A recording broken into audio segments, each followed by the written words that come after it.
So, I found out what the difference between a genealogist and a gynecologist is. A genealogist looks up the family tree, while a gynecologist looks up the family bush.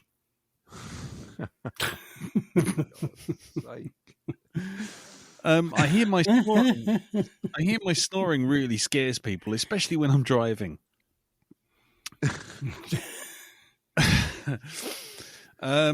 Yeah, I got attacked by 3 people last night. I managed to knock one out though. It probably wasn't the best time for a wank, but it could have been my last.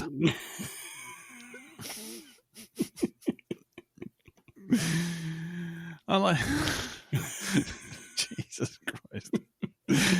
Even I'm just sitting there going, what am I doing? What is this? Oh, God. I had an Australian friend who told me that they have a half-brother. I said, different dads? And they said, no, shark attack. Anyway, hello, everyone, and welcome to Black Dog 236. I'm Lee. I'm Darren. I'm Jim. And we don't have Elton this week. He is off celebrating his significant other's birthday, so he will not be here this week. But this week we will see how everyone's week gone, and then we will have some feedback for last week's episode, which was Good Boy, which is not Good Boy the play, the music, the song, the book, the other film called Good Boy, the Bollywood movie called Good Boy, or even the tin dog food called Good Boy. It's Good Boy, the one from 2020, not the one from 2025. Shut up. Anyway, we'll be doing some feedback for that, and then we'll be on to this week's movie for our indeterminate weeks of horror, Jim, which is yours, and it is The Perfection. The Perfection, which is handy. Right. So we will get to that soon enough. So let's start the week. How is everyone's week? I would like to apologise in advance. I have been awake since what the time is it 0:00. So if I start to sound a little groggy, you'll know why. Anyway, so Jim, how's your week been, sir? Fairly quiet, really, to be honest. Mm-hmm. Quiet but busy. Mm-hmm. We're into the last half of the year. This is my busy season, for obvious reasons, doing a horror themed podcast. Yep. So not done a right lot. I'm slowly perfecting baking my own cakes, which is fun and delicious as a pastime. Nice.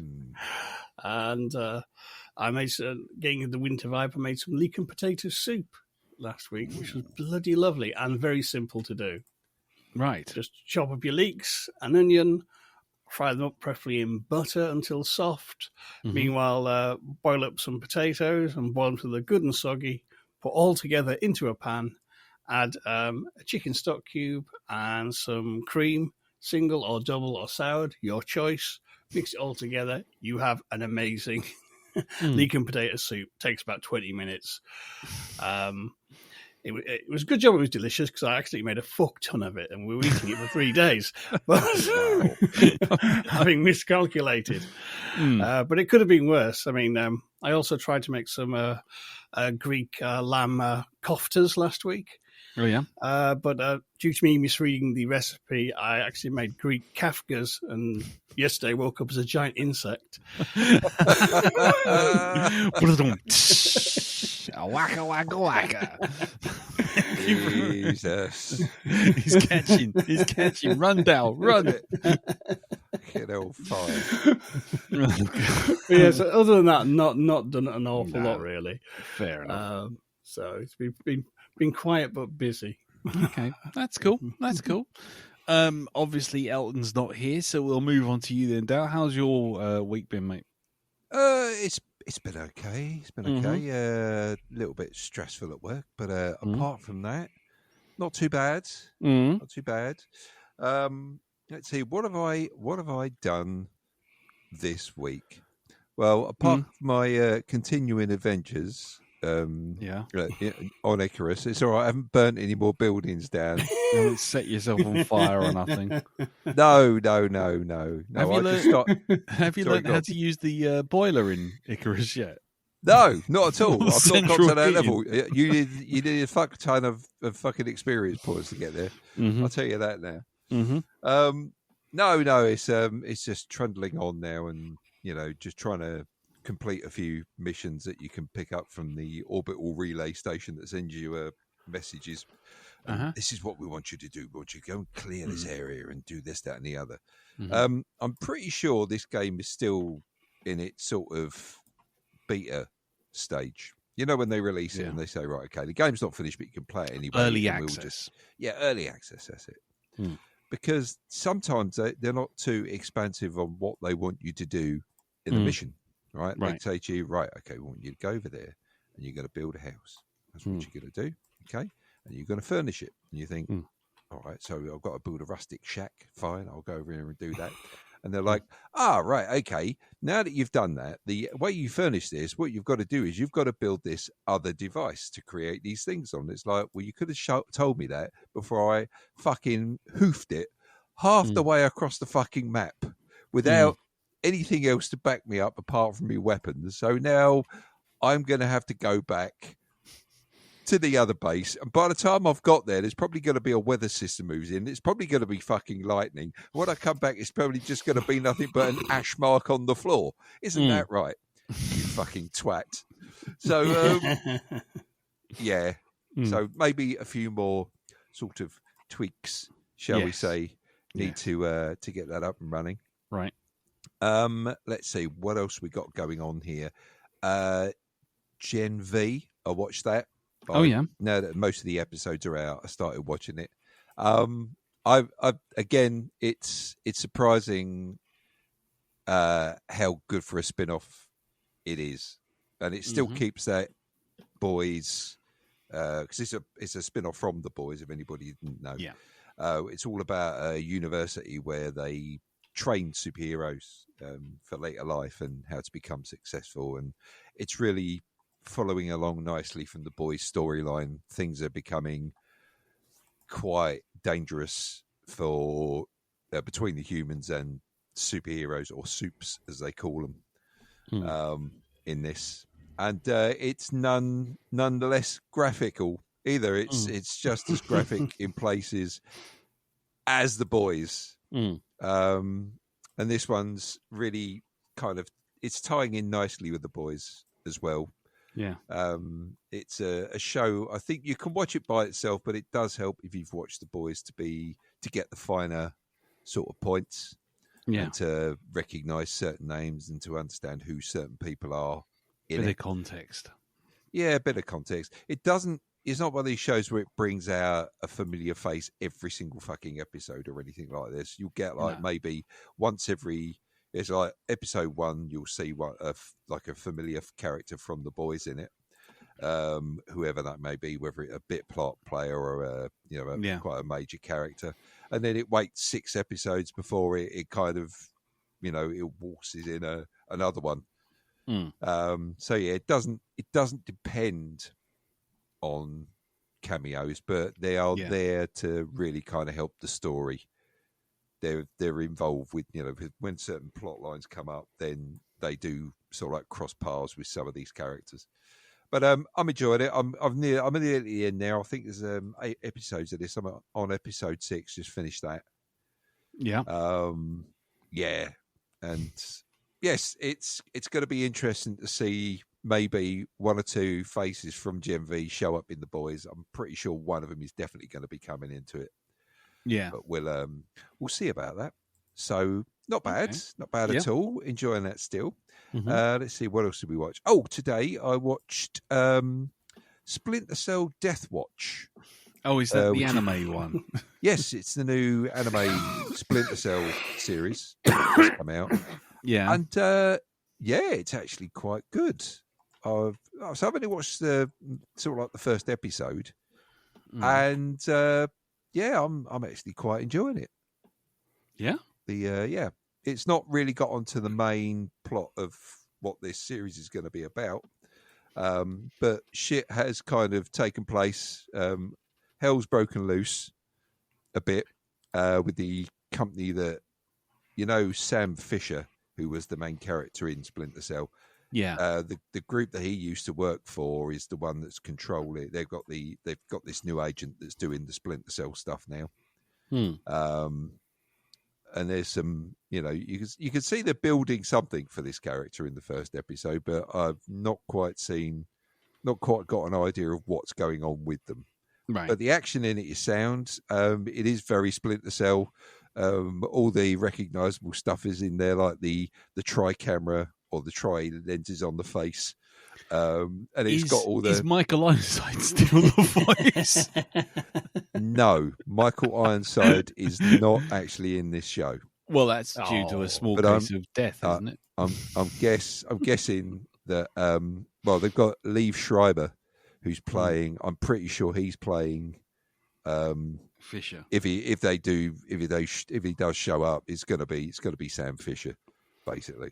There's a mysterious old bloke that's living out in the middle of nowhere, so I'm pretty sure it's him. Yeah. So we'll see how that goes. Anyway,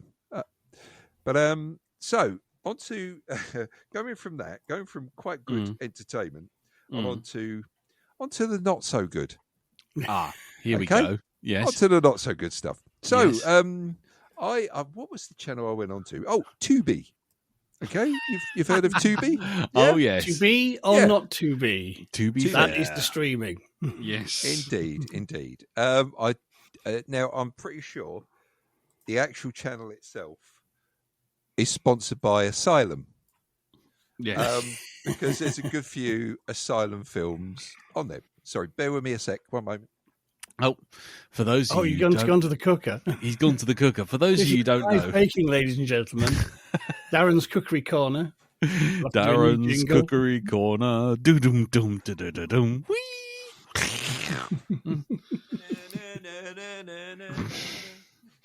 Darren, by the way, ladies and gentlemen, in the green room, told us that his baking may well go off while we were recording.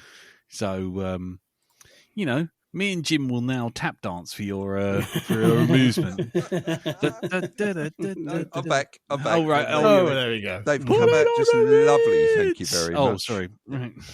So there we go. So that's right. Yes, the new home of Asylum, which is Tubi. And I've got to be fair to Tubi. It's actually had some quite good films on it. Some very well known ones. But I came across the horror section. Oh God! In this, and while we were getting ready to just go out and about on Saturday, I had that. I just kicked off Popeye the Slayer Man. Oh Jesus! Okay, Popeye the Slayer Man, which was not the worst of the two films that I watched. Popeye the Slayer Man. Popeye the Slayer Man. That's one of 3 Killer Popeye movies that are currently out. 3? Yeah, really? Because he entered public domain, and I believe there's 2 others. Right. Okay. No problem. Yeah. Hold on, I'm going to have to rethink and there's 4 my choice Killer for Mickey Mouse ones, for Christ's sake. Wait, you leave that alone. This was going to be possibly one of my choices. This one, because I thought, this is a shoe for the Black Dog. This one, isn't it? Because I'm thinking, what can I choose? What film can I pick? And it's like, come to Papa. Yes. Dreamboat Willie.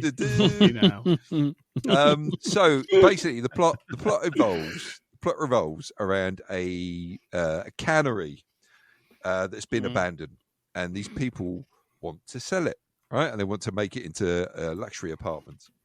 But little do they know, or the legend goes that the Sailor Man haunts the actual building, which of course he does.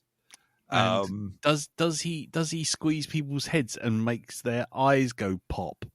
Well, not so much popping, because he put its thumbs in the eyes and squishing the head and stuff like this. So yeah, there's a bit of a. I mean, we didn't find it too bad. Oh, fuck off! How drunk were you? Not at that point. I'm guessing you didn't go in with hugely high expectations. No, we didn't go. I thought I'm going to put this on, and it's like I kept sitting there watching it, and it's like, what am I doing? Why can't I draw myself away from this? And I've got to know what happens. I really need to know how this resolves itself. So just in case I do make the choice, or you make the choice, Lee. I'm not going to make that choice. I'll tell you what. Tubi it's a mine. It's a gold mine of this kind of shite, right?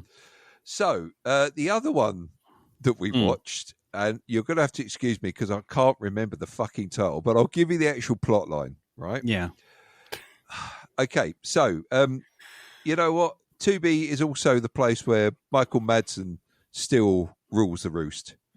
And this film, in which did star Michael Madsen, in which he plays Victor von Frankenstein, okay, who doesn't care what you know, he's going to build you a new body anyway. His mission is to go around taking bits off of all the famous monsters and stitching them together to make the ultimate monster, right? So he goes gunning for the Mummy, he goes gunning for the Wolfman, the Invisible Man, and Count Dracula, right? Yes, as you do. As you do. Yeah. So basically, you've got the four of them teaming up to go up against him, right? It's like, okay, all right, fine. You have my attention. Let's see where this goes, shall we? The guy who plays Dracula is very Dracula. He talks like this all the time. I'm going to Sainsbury's to buy some bread. I need a pound of potatoes.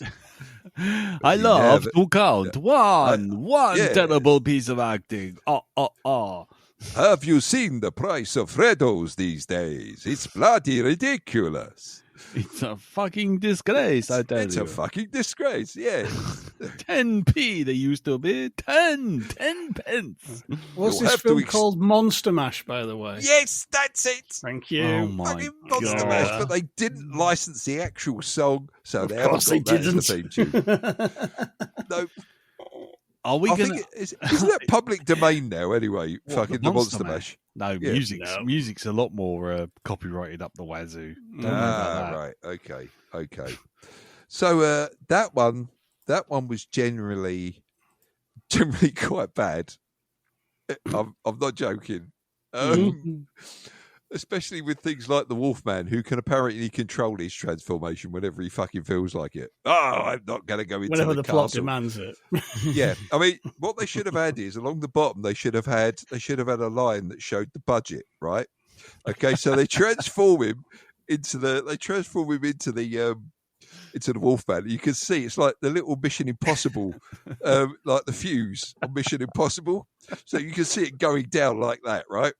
And it gets to a point where they get to Dracula's castle, and the Wolfman just says, "I'm not going on as weird." I'm not going on as weird, me. And he turns back to, sort of like this bloke, and then they go into the castle without him being Wolfman, because the the budget gets to a certain level and they've run out. So, for that, so it's like use it sparingly, use the special effects sparingly. Right. And it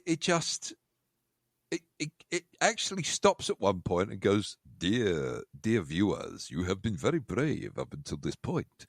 But we must warn you, it's about to get very, very bad. So, if you don't want to turn away and watch the rest of the film, please stay. But just remember, you have been warned. And it carries on from there. And I sat there as the credits were rolling, thinking, I'm still waiting. Can I ask? Was it acted by? Was one of the characters played by the guy who was the crypt keeper in Atmosphere board game? Because it's probably him. That's probably the guy that played Dracula. You, maggot, what's your number? Who threw the lowest dice?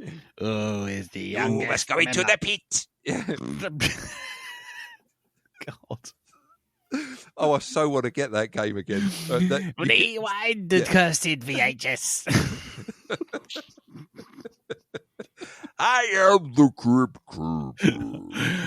Oh shit! It's got caught in the fucking tape. Please fix my tracking.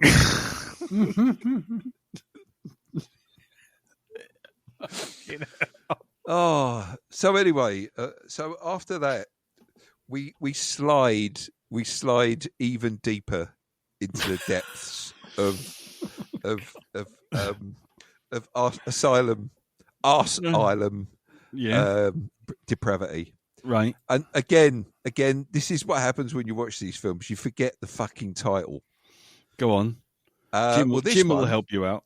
Right. Okay. So, the last one had Michael Madsen in it, right? Yep. As its big name. Right. And this one, you ready for this, Lee? Right. Go on. I know you're going to want to watch this when you hear who's in this. Right. Okay. Michael Dudikoff. No, not Michael Dudikoff. No, not Cynthia Rothrock either, or Don the Dragon Wilson. Don Wingnut Wilson. No, none other but Dan fucking Aykroyd. Right? Dan Aykroyd. Dan Aykroyd. God. Okay. So now I've got to admit, this seemed more like a kid's horror movie. So it's like one of these things. It's like Goosebumps. Only softer than that. Is it with Demi Moore and Chevy Chase? No, they're not in that at all. Right. It's all about a film. Right. That they play it, and it basically fires out all this energy from the screen and turns everybody into a zombie. Oh. And Dan Aykroyd is like this specialist. Well, actually, he was the guy who makes the film, and they have to use him to stop everybody from turning into a zombie or turn them back again. It's Zombie Town. Oh, that's the one. God. Thank you very much, Jim. Thank Wikipedia, don't thank me. Jesus Christ. I take no credit for this nonsense. This channel is... These films are so bad it can cause memory loss. God almighty. But, Jesus Christ. Does he defeat them with cheap skull gin? Oh, I thought you were going to say, did he defeat them with cheese? It's like, yeah, he did. Just a block of cheese. Fucking hit them with an Edam. It's just they're not blood. They're not even flesh-eating zombies, even though they go brains. They're not even that. They're just like they run around. Oh, I'm getting closer. Oh, the claw, he's coming at you. Look, the claw, he's coming at you. He's coming at you. Right. Yeah, it's kind of real made for CBBC's sort of horror watch type stuff. Oh man, it's just so that was the worst one out of the lot. Just really badly acted. Doesn't sound like a sort of like a high watermark to clear. No. To think that the very first one was the actual. That was the one that wasn't so bad. Wow. Fuck me. You know, it's like, but this shit sandwich has got sprinkles on it. You know, it's like, no, just rubbish. Bloomer. Nom nom nom nom. Yeah. Nom nom nom nom nom nom. So are we having a Tubi series? I think we should. Season? I think we should do a Tubi series. We should go just pick something like, you know, one apocalypse movie. You know, pick a zombie apocalypse one. Pick them off of there. Jesus Christ Almighty! Yeah, we'll have one of them. We'll have I don't know. We'll have a with a Tubi. Yeah, we'll have I don't know. Yeah, but let's do that. Let's call it the Voyage to the Bottom of the Tubi month. There we go. To be fair. Oh, to be fair. So so yeah. So Tubi's worth all the money you paid for it, which was nothing. Exactly. Yeah. So I don't know. One of my choices for the horror month, if I'm feeling particularly nasty, might come from there. Well, you might have to, because I think I've got 4 to pick from before the end of the evening. I'm not going to make you guys pick it. Okay. But because I usually do, and I know that I'm being particularly weak on that front. But I've got 4 to pick from, and they're all, I would argue, fairly good movies.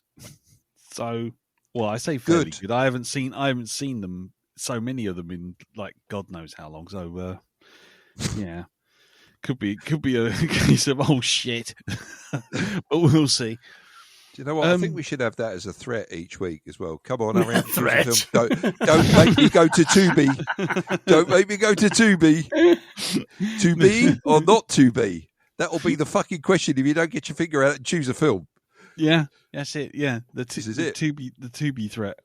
Oh, we need the fucking gatekeeper back again. You maggots! I'm going to choose a film from Tubi. If you don't choose a film for this week's Black Dog. What is that you say? You can't think of one? You mean you got to tell me? Oh shit! Rewind the tape. Put the other tape in. Honestly, mate, the acting by the gatekeeper in fucking Atmosphere is like Oscar winning compared to what I saw right in those films this weekend. Nice. Okay, right. Well, now you really have got my attention. So I shall be staring at the Tubi listings. Once I'll tell you what, you'll start around about 5 in the afternoon. You'll be suddenly like, "Fuck me, it's 3 a.m. What happened? I've gone down the Tubi fucking rabbit hole." I still haven't picked anything. No. Tubi. Anyway, Tubi. Right. So, anything else, sir? No, not I can think of. Oh, did I mention about the very last episode of Peacemaker? Was that was last week. It was last week. Yeah, that's right. Yes, because that's still no. It was the second to last because this one was this week's one was the last ever episode. All right. Okay. I love that show. I really do. I think they should have saved this episode for. If they were going to make a season 3, this could have been episode 1 of that, rather than having this as the final episode. Yeah. I've seen it. I've seen a few people mention that the previous episode was actually the finale, and this is more of a epilogue, new season kind of vibe. Yeah, but the bad news is, James Gunn has categorically stated this. He went, "No, we're not doing it anymore." Yeah. To which that had a bit of an adverse effect on me. Go on. Because for me, this is the best thing from the DCU, this series, right? Not Superman, not the Suicide Squad. It's this.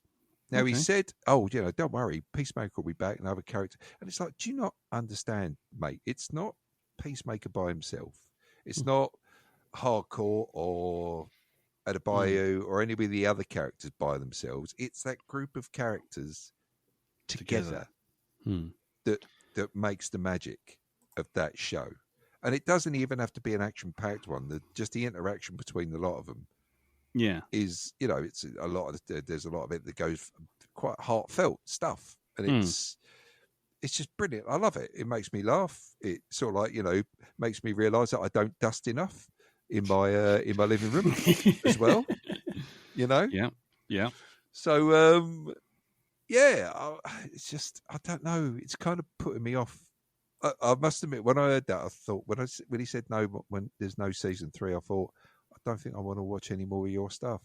It just kind of took the wind out of me sails with this, because I wasn't exactly totally happy with Superman, and apparently Peacemaker season 2 is more like a prologue for the next Superman film. Yeah, what that's going to be about, and it's like you're concentrating on the wrong character, mate. You really are. Yeah. So, well, just have to wait and see, won't we?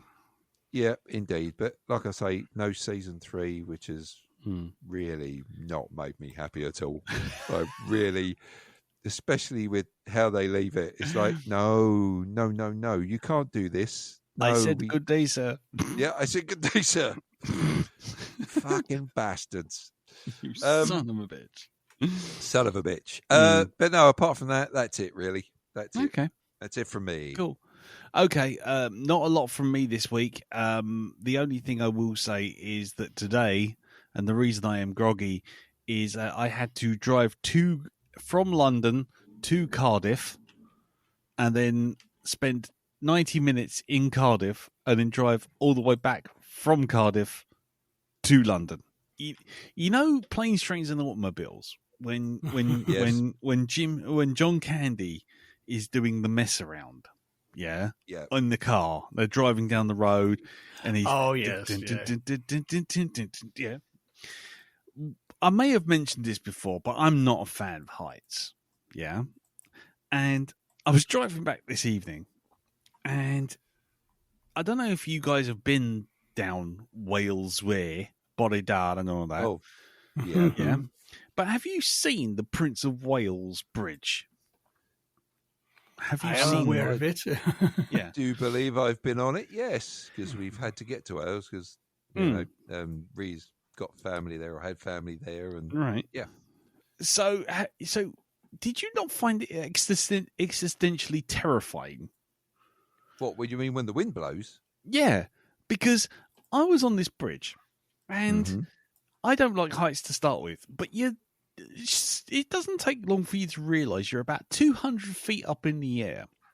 Yeah, it's like the Dartford Bridge. But it's much longer. And then what I did was I looked on my sat nav. Yeah. And then I realised that all around me was just blue.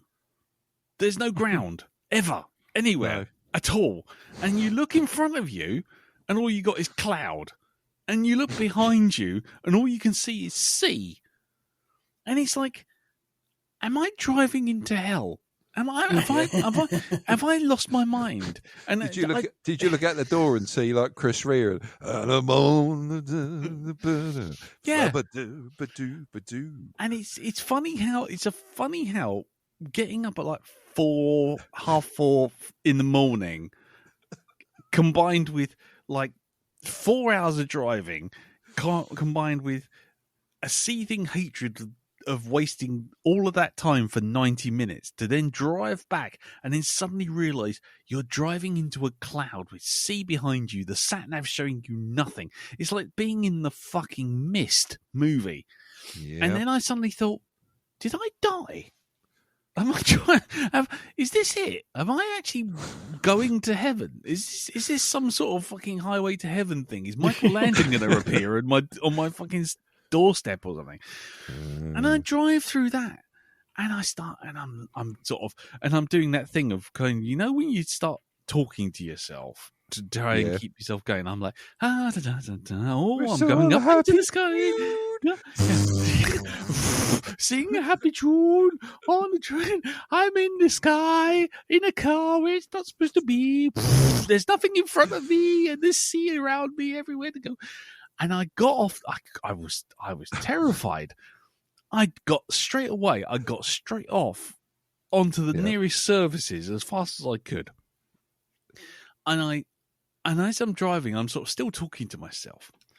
Because that's a wise thing to do, going into a petrol station. Yep. Yeah, I've driven in. So but then I've driven into this kind of service area, and I thought, I'll be a bit clever, and you can talk to the car. You see, like fucking Knight Rider. My phone is hooked up to my car, and you can sort of tell it to do things. And I pre-ordered a Starbucks, so that when I go through the drive-in, I can just go in, pick it up, and fuck off out. So I'm like, right, brilliant. I've still got like 150, 200 miles to go. So, you know, hey, blah, blah, blah. I'm not going to say it just in case he does it again. Like, order a latte. That's what I want. I want just a straightforward latte. I want a lot of milk and an espresso, basically. And so I do this. I pull into the drive-through. They give me the drink. I pay for it. I'm thinking, I'm living in the future. I didn't die on this massive bridge, and I've managed to order a coffee. This is a miracle. And then I'm driving, and as I'm driving, still kind of slightly hyper and delusional from the whole driving back thing. Yeah, I'm driving along. I drink my coffee, and it's got fucking oat milk in it. And I don't know what had cracked in my brain, but I'm driving along, and all I could get out of my head, was the bit from Lethal Weapon 3 with Joe Pesci in the back of the car talking about pickles in his burger. And he goes, there's three things you can't avoid: death, taxes, and they fuck you at the drive-thru. And there I am, trying to gingerly sip at this oat milk fucking frothy thing, horrible cup of horribleness, but I need to drink it to keep myself awake. And I'm driving along, and I don't know what I must have looked like outside to the outside drivers past, but I'm driving along, I'm going, oh, they fuck you at the drive-thru. They fuck you at the drive-thru. I'm doing all my Joe Pesci thing all the way. They fuck you at the drive-thru. They get death, taxes, and fuck you at the drive-thru. And I must have looked like a fucking nutter. And do you know what? Coffee, normally, I can leave it on my table, any coffee, and it'll be cold in minutes. This thing had the half-life of a fucking radioactive rod from Chernobyl. It's like a McDonald's apple pie. Exactly. I'm driving along, and I'm just thinking, any minute now, it's going to cool down, and I can just guzzle it and just get my caffeine hit and carry on going. But no, it's still fucking boiling. So there I am, doing 70 mile an hour down the M4, shitting myself because I've gone over this massive bridge into hell. Got this fucking oat milk, frothy bollocks, and I'm sitting there just going. So are you saying? In the drive-thru. Are you saying that instead of actually turning on my central heating, I should just get 1,000 cups full of oatmeal laced coffee? Oat milk coffee from Starbucks? Yeah. I mean, but then again, to be quite honest, the cost of the fucking drive-through coffees at Starbucks, you might as well just turn your fucking oven on and just leave the door open. Sitting there going, what? That's what I think I'm going to do. Yeah. But that tells you all you need to know about how my week's been, because that's the most eventful thing that happened. This ain't no meeting that could have been an email. No, this is the road to hell. They fuck you at the drive-thru. It was. I was like the fucking gnome from Wallace and Gromit. I was like, driving along, just wincing and grimacing through this cup, and I bought the bloody big one as well. It took me fucking like nearly an hour to get rid of this thing. Do you have to take the tick out of the oatmeal fucking milk box or something? Is that what you got to do now? Do you actually have to tell it? No, I don't want oatmeal, because literally everybody in society is like, I don't know how you milk. I don't know how you milk an oat anyway. I mean, I've never seen an oat with nipples. I mean, really doesn't do that. You think that's well, yeah. I mean, it's quite comical when you see him pull the stool out. Underneath him. You're going to pull your stool out? I thought there's a better way of doing that. What? That's my superpower. That's my superpower, Cap. I can always milk an oat. God, I've watched Gen V, haven't I? Okay, right, yes, yeah. Anyway, yeah, there you go. That's my week. I just looked like a nutter on the M4. For 190 odd miles with a cup of coffee, swearing at nothing in particular. Yeah. Have at it. That's all I'm going to say. Anyway, I'm not the only nutter out there. There are other people who are nutters too. And do you know what they've done? They've sent feedback in. It's feedback time. Yes, we had Good Boy 2022. Not Good Boy from any other sources at all. I'm not going to go through them again. Shut up. So we had on the Facebook group, we had Sean Gleason write in to tell me, he said, Lee, Mission Impossible, Final Reckoning, told you. It's like, yeah, he did. It was bollocks, wasn't it? Fucking Final Reckoning. Absolute big shit. Hairy ones. Yes. It was big, hairy bollocks. So thank you for that, Sean. Nothing makes me happier than I told you so. After I've watched something that's absolute shit. Yeah, David Renane, Happy Dave, who put a suggestion forward for a film for us to watch, but I watched 10 minutes of it and I don't think it was a good idea. So thanks, Dave, but no. Had Michael Madsen in it as well? No, he didn't. It was really interesting. I was kind of thinking I might do it, but I'll tell you. Basically, he sent forward the Call of Cthulhu. The one that's like a modern day version of Call of Cthulhu, but it's been turned into a silent movie and black and white. Right, because I've got that on. I've downloaded that onto my phone. Well, it's on Amazon Prime. Yeah. Yes, it just turned up. It was done by a group called the H.P. Lovecraft Historical Society. Yeah, who they started out making basically props for live action role players. Yeah. And they say they thought they would do a film, the crowdfunding, if I remember rightly. And so they had the idea, well, obviously we're not going to get too much money, but we could make it as if it had been adapted when it had been published as a silent film. They also did a series of radio plays that are very good as well. And they did a version of Whisper in Darkness, but they did that as a 40s science fiction film. Oh, nice.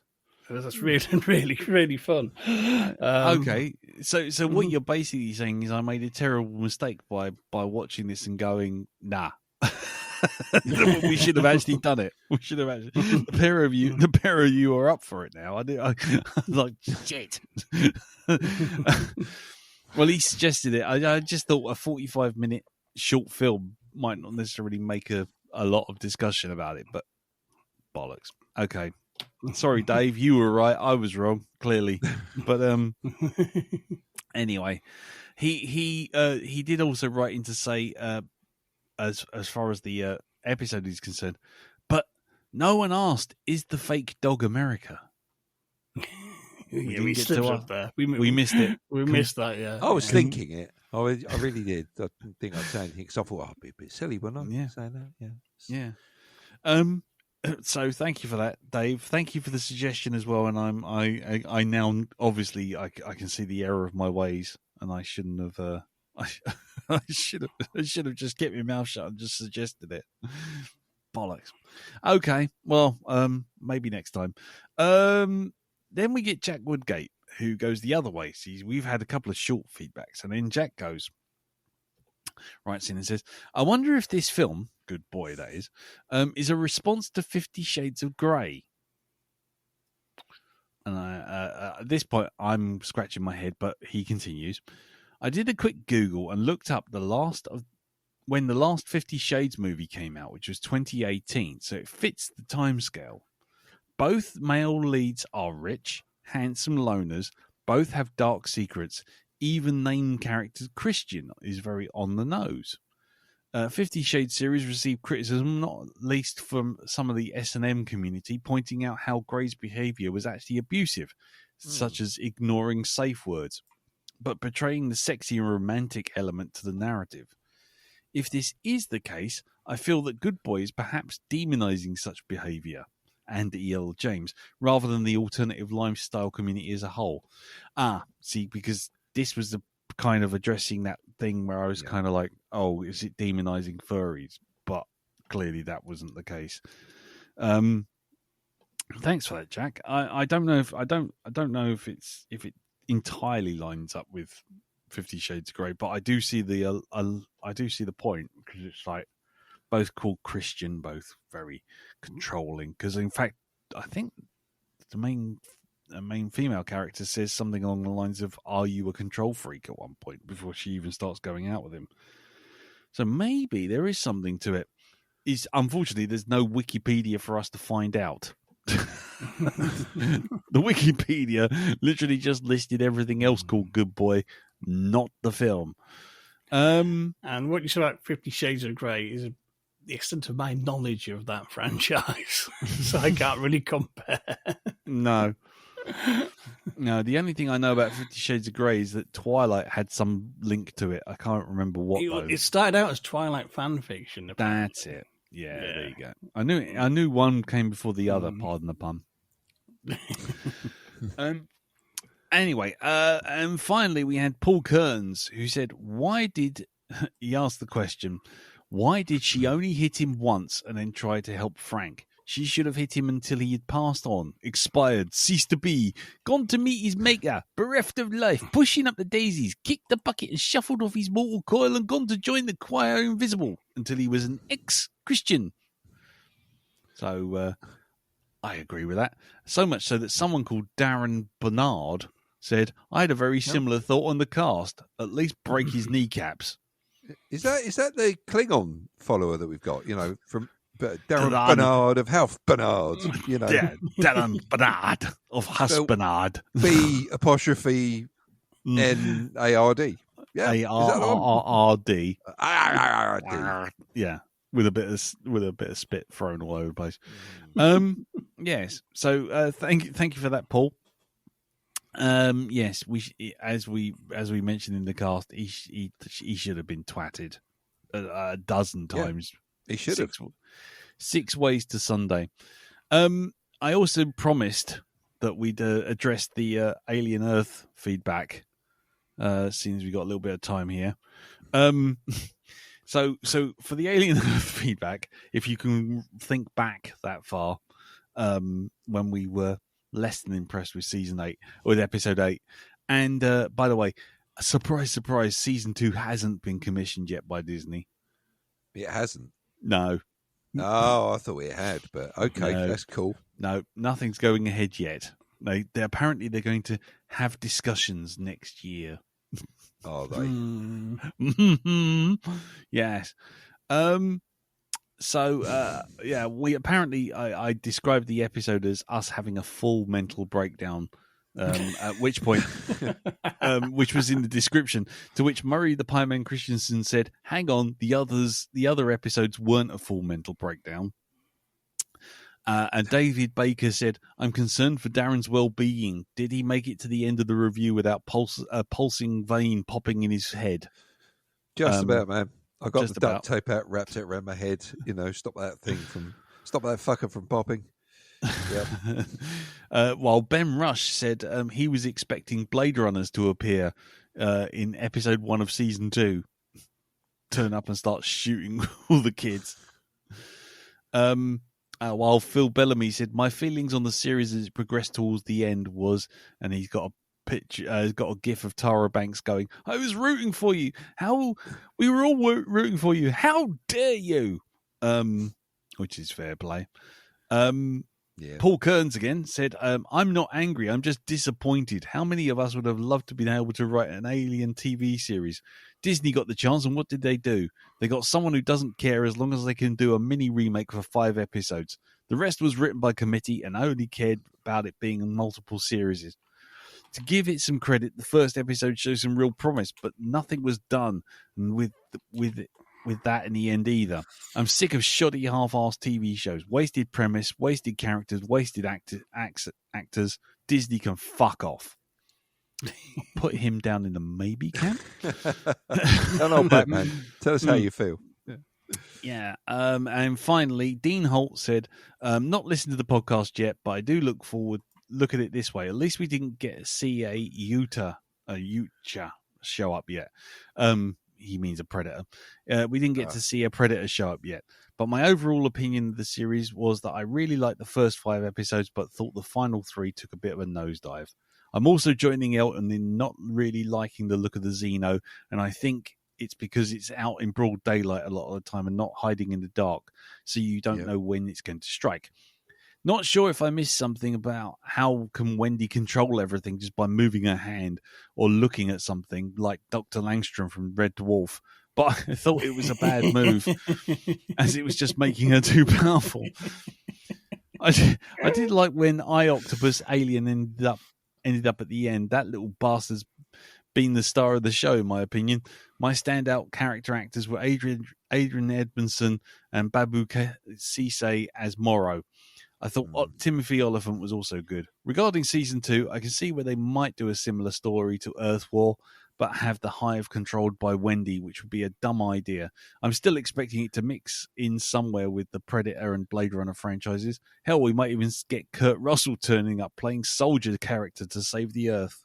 Right, hold on. Going back to what he said about Wendy being the Queen. Yeah. Right, because then you know what franchise it then becomes, don't you?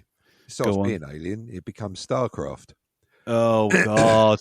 Shut your mouth! Don't you dare! Don't you say it again? You say it again, and you bring that into the world. I will come down there and I will punch you in the mouth.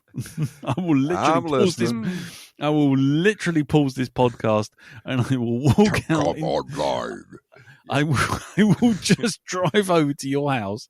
I mean, I can drive distances now. I've got me oat latte milk. I will drive over there, hissing and spitting, and I will punch you right in the throat. I don't care anymore.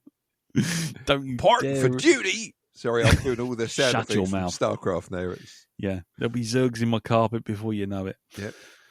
Ah, God. Anyway, that's it. All the feedback for Alien Earth is behind us. Thank God. Fuck it. Right. Well, if you've got any feedback for this or any other episode, do send it in to feedback@blackdogpodcast.com or jump on the Facebook group and leave a message there under the episode, which is facebook.com/groups/the Black Dog Podcast. Or you can jump on Blue Sky and hit me up in the DMs, misses, if you've left your face on Blue Sky so that they allow you to be a grown-up. And I'm at cartoonbeardy.bsky.social. Right, I'm going to leave it there. I'm going to go and make myself another pot of caffeinated liquid, something without fucking oat milk in it. God, mighty oat milk is just the work of the devil. It's like demon spunk. And when we come back, we will review The Perfection. Right, roll the jingle. Oh, naughty ladies! Hello, naughty ladies. One of them It's doesn't have a fingers. There's bugs. There's bugs everywhere. Oh, naughty ladies! Right. Hello. Do you like the no musical note tattoo on her left shoulder? The Perfection is a 2018 American psychological horror thriller film, co-written and directed by Richard Shepard, starring Alison Williams, who you may remember from Get Out. Yes. And Logan Browning, who was in a Netflix drama called Dear White People, and also was the voice of one of the Bratz in Bratz, if you have kids of a certain age. Steven Weber, and also Alana Huffman. The Perfection had its world premiere at Fantastic Fest on September 20th, 2018, and was released by Netflix May 2019. So, because of that, as ever, we have absolutely no budget information whatsoever. The only thing I will say is it was released by Miramax, and then that was wallpapered over because Miramax was was old Weinstein's. Oh, that was just when that all hit the fan, wasn't it? I think. Yeah, remember rightly. Yes. Yeah. So I think part of this is that this was actually part of the Miramax fire sale to get away from the Weinstein thing. So yeah. So it was so it became a Netflix movie. So we have absolutely zero information. However, a format is a bloody format, and we will do this. How much do you reckon it made at the imaginary box office, Jim? 3 million warnings not to mix this medication with alcohol. Nice. Darren? 200 not paracetamols. Very good. Well, you're both unfortunately wrong. What it actually is, it actually earned 6,000 copies of Whiplash. But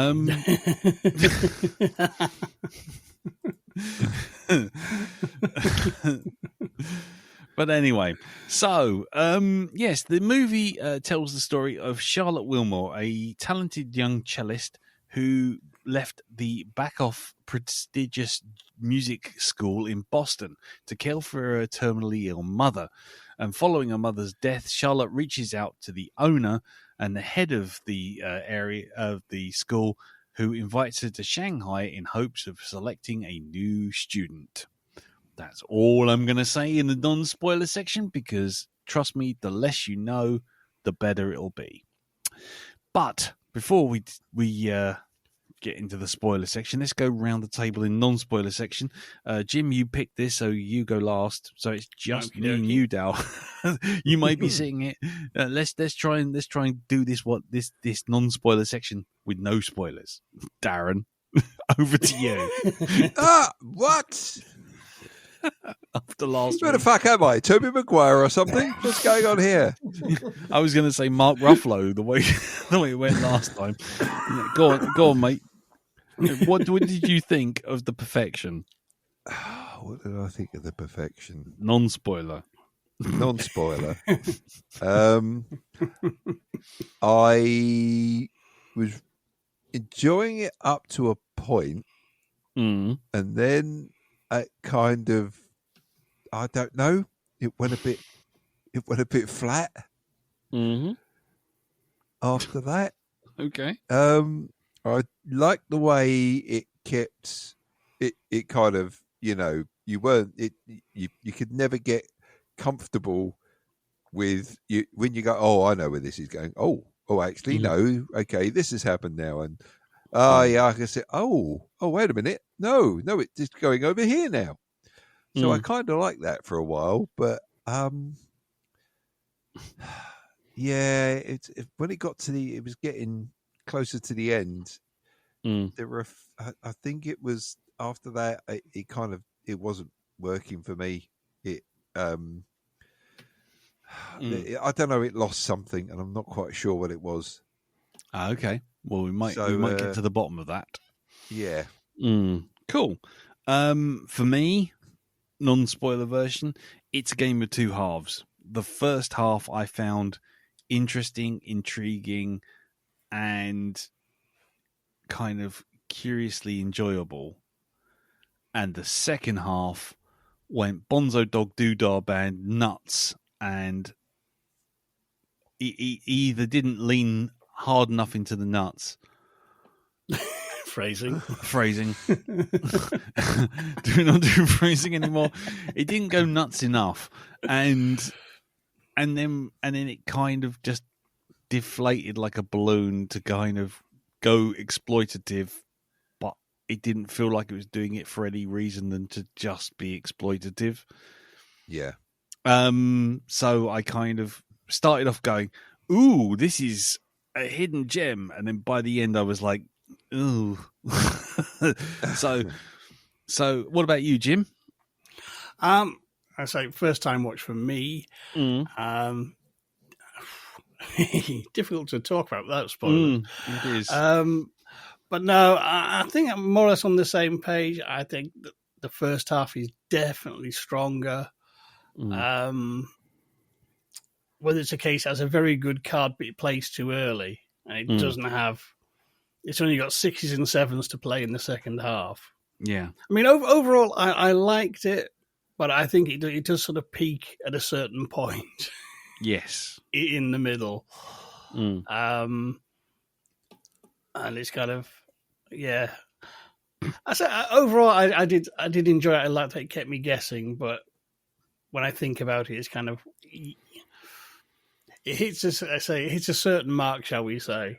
Yeah. But it can't top that. No. Yeah. But definitely worth a watch. Yeah, I wouldn't dissuade anyone from watching it, but yeah, it's definitely a movie which overpromises and underdelivers by the final analysis. I think that's probably the way I'd put it. Cool, right? Well, there you go. Now, ladies and gentlemen, you have heard our thoughts. I don't think those thoughts are going to change in the discussion. Partly because I'm so close to sleep, it's not even funny at this point. Oh, bloody hell, don't hit the microphone. So I would strongly suggest, if you are interested in watching this film, that you really do not go into the spoiler zone. But if you do, on your own head be it. That's all I'm going to say. So yes, let's roll the jingle for the spoiler zone, and yeah, here we go. I don't know what I'm doing now. I'm just press the fucking button. Shut up, Wesley. Shut up, Wesley. Shut up, Wesley. Shut up, Wesley.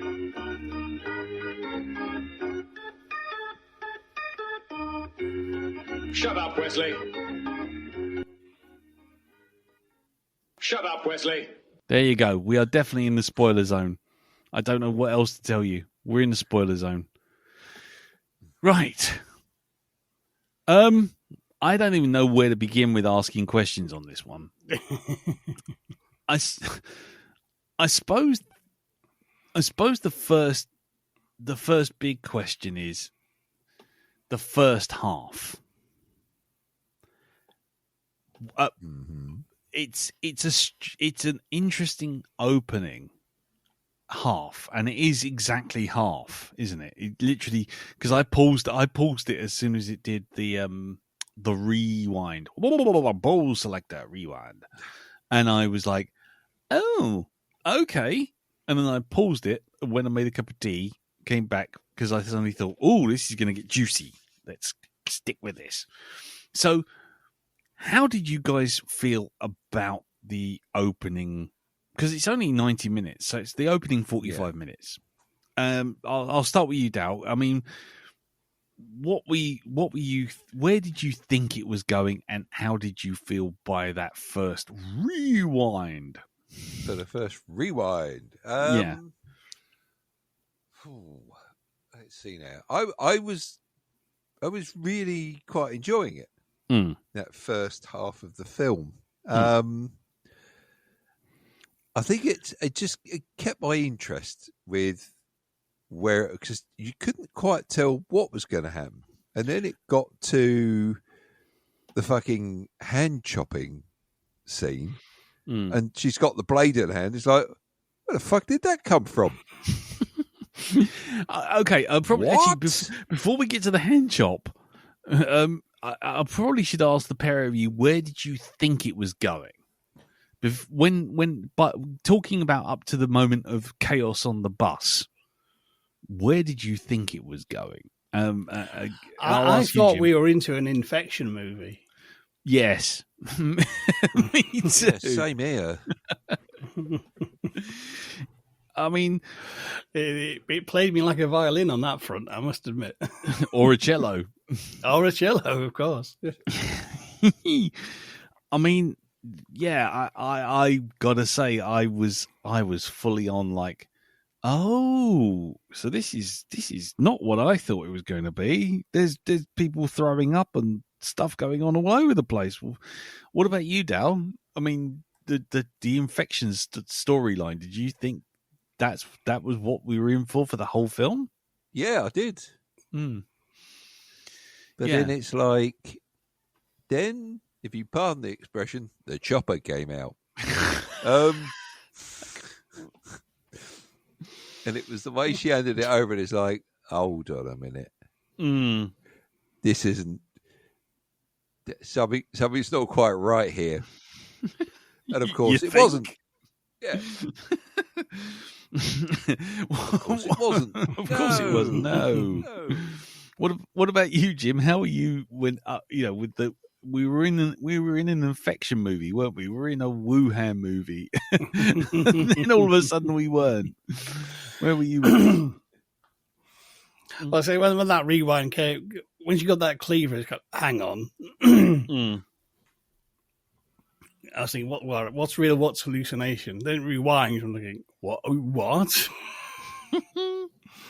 But I mean, that was, I thought that was absolute genius. That was just like, all right, you completely blindsided me. I see why people say go into this blind, because just have the synopsis on the packet on on your streaming platform and just take it from there.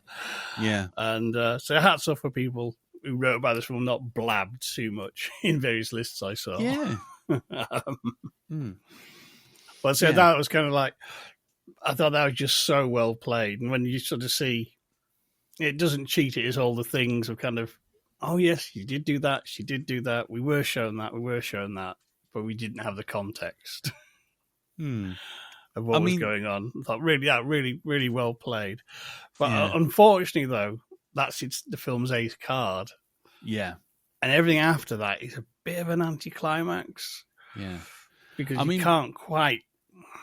Yeah, go on. That's a hell of a twist to pull out then. Yeah. Yeah. I mean, I was going to say, looking at it with hindsight, it's interesting because the film's listed on Netflix in the UK as coming out in 2023. But on the Wikipedia, it's saying 2018 with release in 2019 on Netflix. And do you guys, how do you feel about, like, did it seem prophetic to you about the whole, we're in an Asian country and suddenly there's this mysterious virus going around and it's making people feel sick and then nobody knows what's the transmission and where it come from and all this kind of thing. It's like, did they predict COVID? What the hell? Well, I must admit, I thought she got sick from eating at that street food market, which is kind of people eating infected meat. A market? Yes. Yeah. Was it back by any chance? Exactly. But I hadn't put together the timeline that this was sort of before COVID. So yeah, exactly. I mean, if you look at it on Netflix in the UK, it does say 2022 or 23. Yeah. So it does kind of mislead you, but yeah, 2018, 2019 on the wiki. What about you, Del? I mean, were you like, this is a COVID movie? God damn it! No, I didn't actually think that until you've actually said it. It was like, oh right, yeah, I see it. So, okay then. Well, before the chop and before the infection storyline, did you have any inkling where this was going? Because I tell you what, I found it really quite. This is gonna sound really wrong given what was going on. I found it really quite stimulating and quite interesting to watch. I bet you did, you dirty dog. No, but I know what you mean. Because you referenced Whiplash, and I thought, this is the sort of, it's going to be like sort of like that about controlling music teachers who think they're God and are actually just psychopaths, and it's something's going to go really, really off the rails, but probably in a more horror fashion. And so I was quite surprised when they sort of go on holiday and they sort of, okay, we're we are touring the East. Well, right, okay. I wasn't quite expecting that. Yeah. I mean, it was just the way it was shot, the music, the sound design, the art direction, all the stuff at the beginning, even the sexy times and all that kind of stuff that was kicking off. I just sat there and I thought, I'm really enjoying just watching it. Not just because sexy time and boobies and whatnot, but it was the whole thing just was really cool. And I this is complete humble brag thing, but I managed to get my noise cancelling Wi-Fi headphones to hook up to my new TV. And it's like, so I've got this surround sound all going around my head and I'm thinking, this is fucking amazing. It's like a real experience watching it. And then it was like, oh, they're a bit sick. And next thing I'm like, oh, it's the infection movie. And then it's like, oh my God, her hand's off. There's bugs everywhere. So are we all in agreement? And I not with the sexy time. No, I'm just thinking of a Frankie Boyle quote. Go on. He goes, I watched that and I thought, is there nothing I won't masturbate to? Yeah. It's the Sean Locke. That's a challenging wank. Oh, yeah. I'm sorry. But but are we all in agreement? And I'll start with you, Dal. That what Jim's saying is right. That as soon as the hand chop happens, the film's literally peaked there. How did you feel about it? Well, I still enjoyed it past that point. Right. And it's the whole thing of the way it kind of changes your point of view. Every 20 minutes, there's a switch of some kind, and you're like, oh no, I was wrong. That's the bad guy right there. And oh no, wait a minute, no, these people are evil over here. I must admit, going back and thinking about it, I did spot one or two possible plot holes for this. Although I'm, please correct me on any of this. Right, go on. Of course. It's like, well, that was an elaborate plan.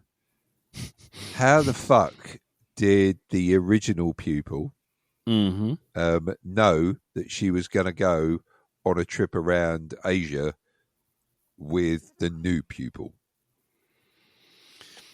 Yeah, there's a lot. How was that? How There's was that? How did that happen? Yeah. And it's like, because this seemed a little bit planned, and it's like, but how did she plan for that? She didn't put the thought inside the person's head. She was told about it, after they'd done Sexy Tab. That's how we should be saying that from now on, by the way. Is Sexy Tab. Sexy Tab, Sexy Tab. I think that's a great way to deal with any sort of sex scenes in any films that we watch, is that Sexy Tab. Yeah. I remember listening to a podcast where they said that every time they were watching something and there was sexy time, their dad would get up and try and wind the clock that was on top of the telly. Stand up. Yep. He's winding up, I think. Yes, I'm just going to do that. Yeah. Yep. Yeah. So you did enjoy it, but you liked the perspective shift. I did, yeah. I like the way that it would, even not because of the rewind, but because of, I don't know, various other factors in it that would change your point of view. You could see where it was going. They would weight the story in favour of characters as they needed to do it. Yeah, so the shift itself for me, I thought was good. I didn't mind that at all. I thought it added to the story. I think when it does that shift, you see, all bets are off. Yeah. And that's quite refreshing. It's kind of, all right, you could do anything now. Yeah, I mean, were you okay with the rewinds? Will selector, Jim? No, I was happy with it because it was kind of, at first I thought, what the hell's, what on earth is going on? But then I read, all right, I see. Okay, you're rewinding it to show us, to show us what we've just seen from a different context. It didn't take too long over it. It was quite, it was to the point. It was kind of, yep. See that? Remember that bit? Yeah, that actually means this. This means that.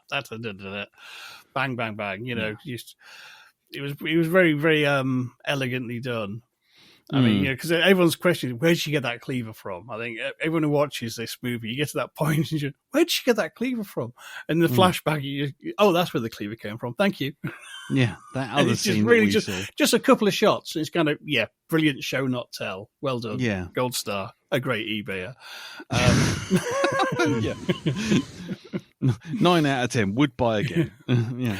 But it is kind of it's already sort of wrong-footed me a few times by going into this, I didn't expect them to go on a holiday together. I thought those would be set in the music school and be really intense, and no.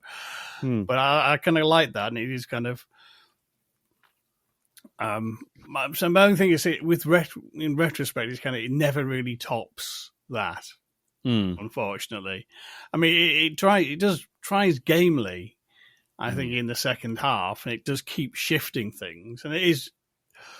I mean, it's not like it's not enjoyable, but say with retrospect, it definitely peaks at that point, and it never quite gives you another. It's like having the biggest dip on a roller coaster in the middle. Yeah, you never quite get another, that kind of like wow moment from the rest of it. So I think it did try hard, but I think I'd go with you. So the second half, it doesn't quite go into the crazy enough. I appreciate they kept it fairly brief. But I think maybe you could do more flesh on the bones, or more flesh coming off the bones, if you prefer. Yeah. In the end, if you know what I mean. Yeah, I mean, just the finish off the chop thing for me. I mean, that moment was such a shock, and it's been a long time since I can admit that a film or a TV show or something has wrong-footed me in such a drastic way, and it was really refreshing, and I really enjoyed that moment of kind of like, what? She's got what in her bag? Yeah. And I thought that, and the whole build up with the bus and the panic and the bugs in the vomit and the wrong footing you with a sort of infection storyline and the whirlwind romance and all this kind of thing. It wrong-footed me at every step, and I'm just thinking, this is great. I'm really, really getting into this. I'm thinking this is fantastic. I love the score. I love the acting. I love the art design. I love the shock. I love the twist.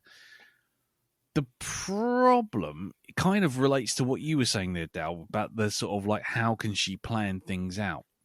Yeah. And while that didn't bother me in the first half, because later on she kind of says, she alludes to the fact that it was more of a happenstance, that she was going to make her hallucinate and chop her own hand off. It just happened sooner rather than later. So she was kind of Googling up how to, make a tourniquet and because she's obviously overdone it, kind of thing.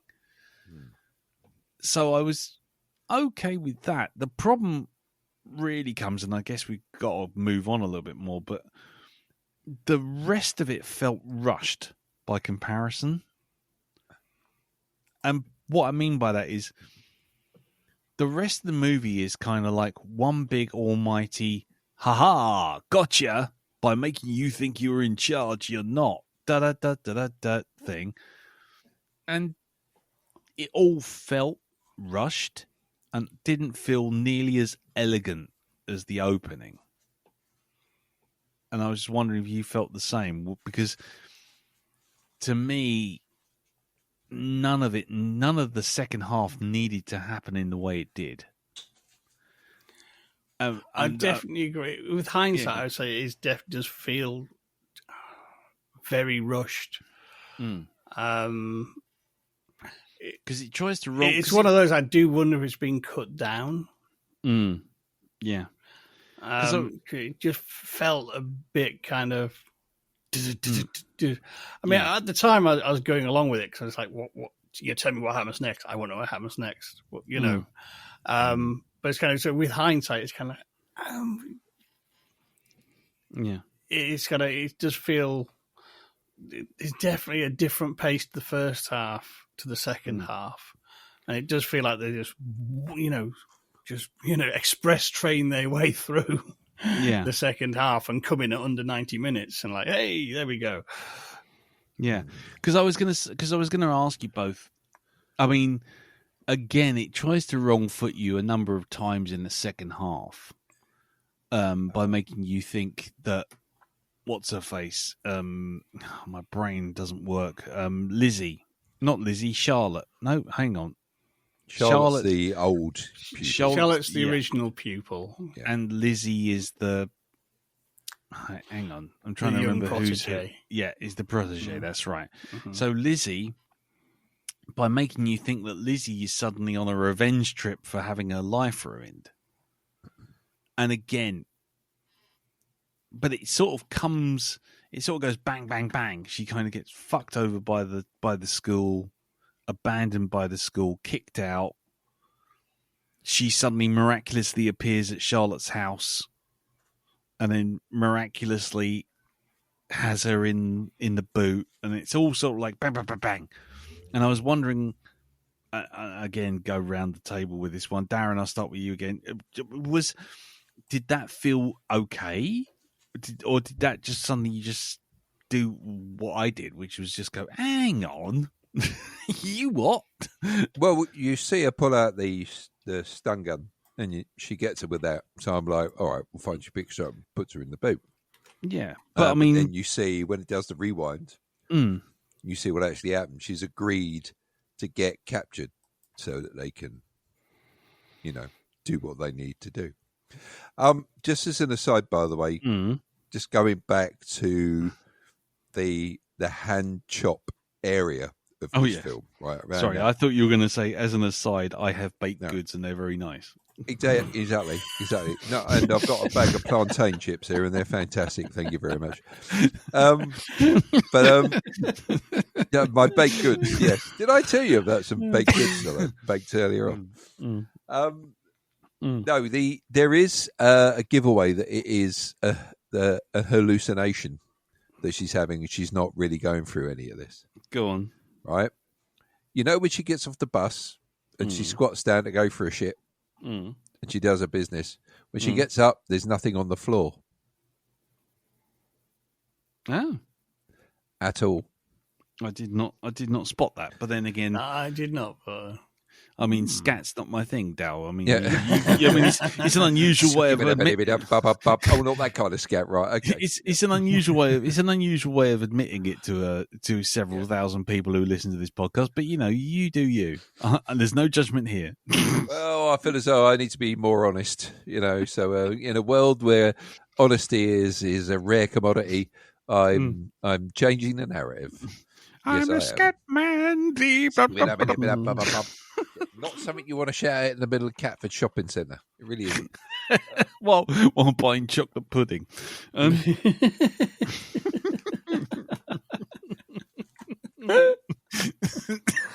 going to get the same reception as Mr. Softy the Ice Cream Man. So there we go. Yes. But no, I was fine with it. I really was, and then they did another rewind, and they show you what else happened. It's like, oh, okay, so this is all planned by the pair of them.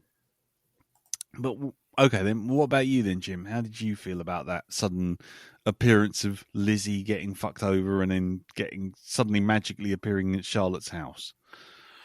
Well, it's one of those things. I was wondering, kind of like, wouldn't you go to the police with this? But then again, it happened in China. The Chinese police is kind of she's fled the country. It's kind of yeah. So I wasn't entirely surprised when she turned up with like, well, yes, make your lick your own paw, live your own law, as the Hells Angels would say. Okay, fair enough. And yep. If she's got nothing better to do with her time now, but why not just track her down? Can't be that hard. not in this sort of, because this movie is in kind of like it's not a kitchen sink drama. It's very stylized, and after the rewind thing, it's kind of okay. We're in this kind of filmic universe where this stuff can happen, and let's not worry too much about kind of how Charlotte could have pulled off this plan, which really relied on a hell of a lot of luck for the chain of dominoes to fall. So Lizzie tracking her down, it was wasn't a big stretch for me. I wasn't. It was kind of okay. Yeah, no, I can go with that. Well, why wouldn't she? If she hadn't gone to the police, she obviously had something else in mind. But that's why. Okay, that works. Yeah. Okay, but because the reason I say this is because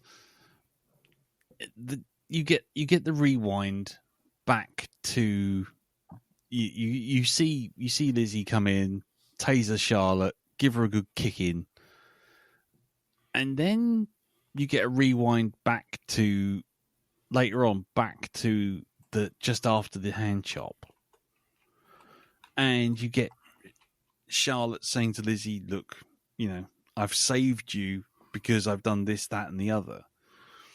And to me, once that sort of rewind on a rewind on a rewind thing started to happen, I started to feel like, and I don't know if you guys felt this at all anywhere else, but I started to feel like they'd written where they wanted to be, but didn't want to write the story in a linear way to just make it happen in a way that we would expect it. The rewind became a gimmick rather than a nifty trick.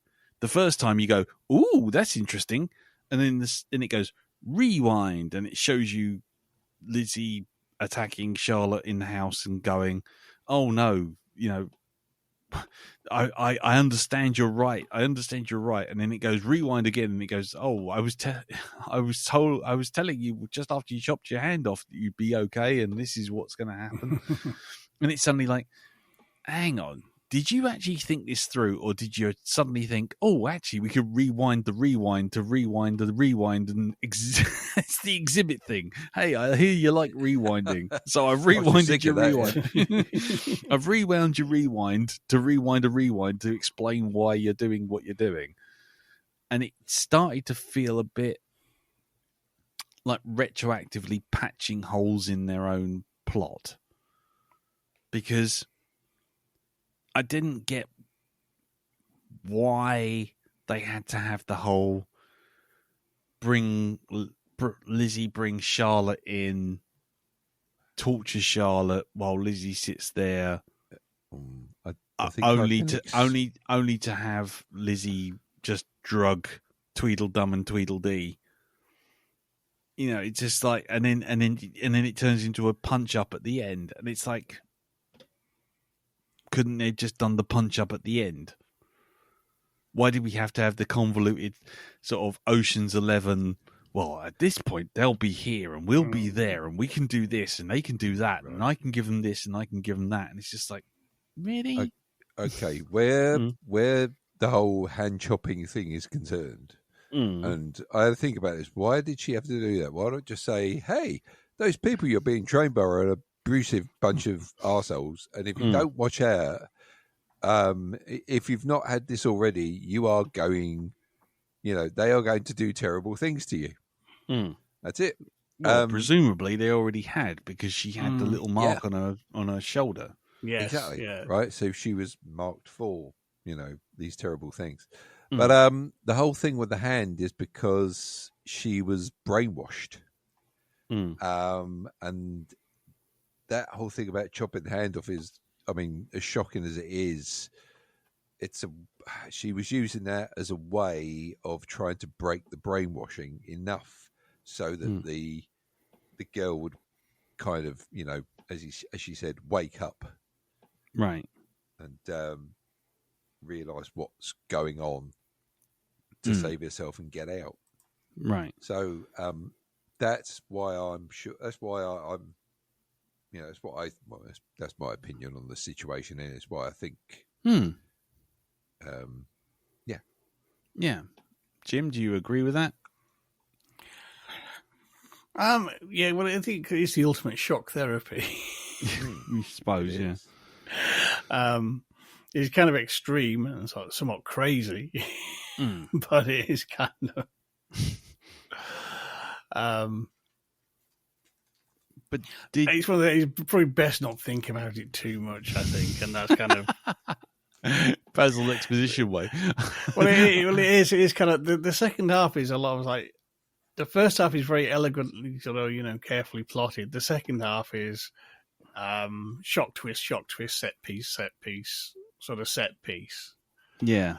I know there's other stuff sort of going on, but it does feel it was more about kind of they're trying to, twist the knife and deliver more shocks, but it's kind of, so you're not going to you haven't had the build up to do the rug pull.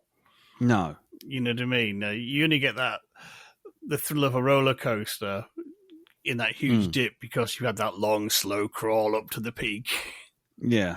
And I think it tries to fit too much into the second half. I do wonder if this was originally a 2-hour movie, and this actually the second half we have edited highlights.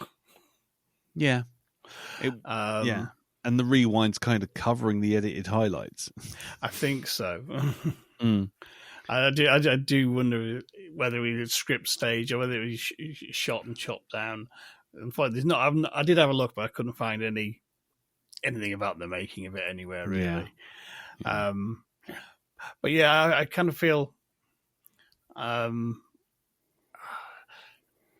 it goes from like a mindfuck movie to kind of a sort of thrill shock movie in the second half. Yeah, it becomes an exploitation film, doesn't it? Yeah, well, yes, it is, and it is kind of by the time of the second rewind,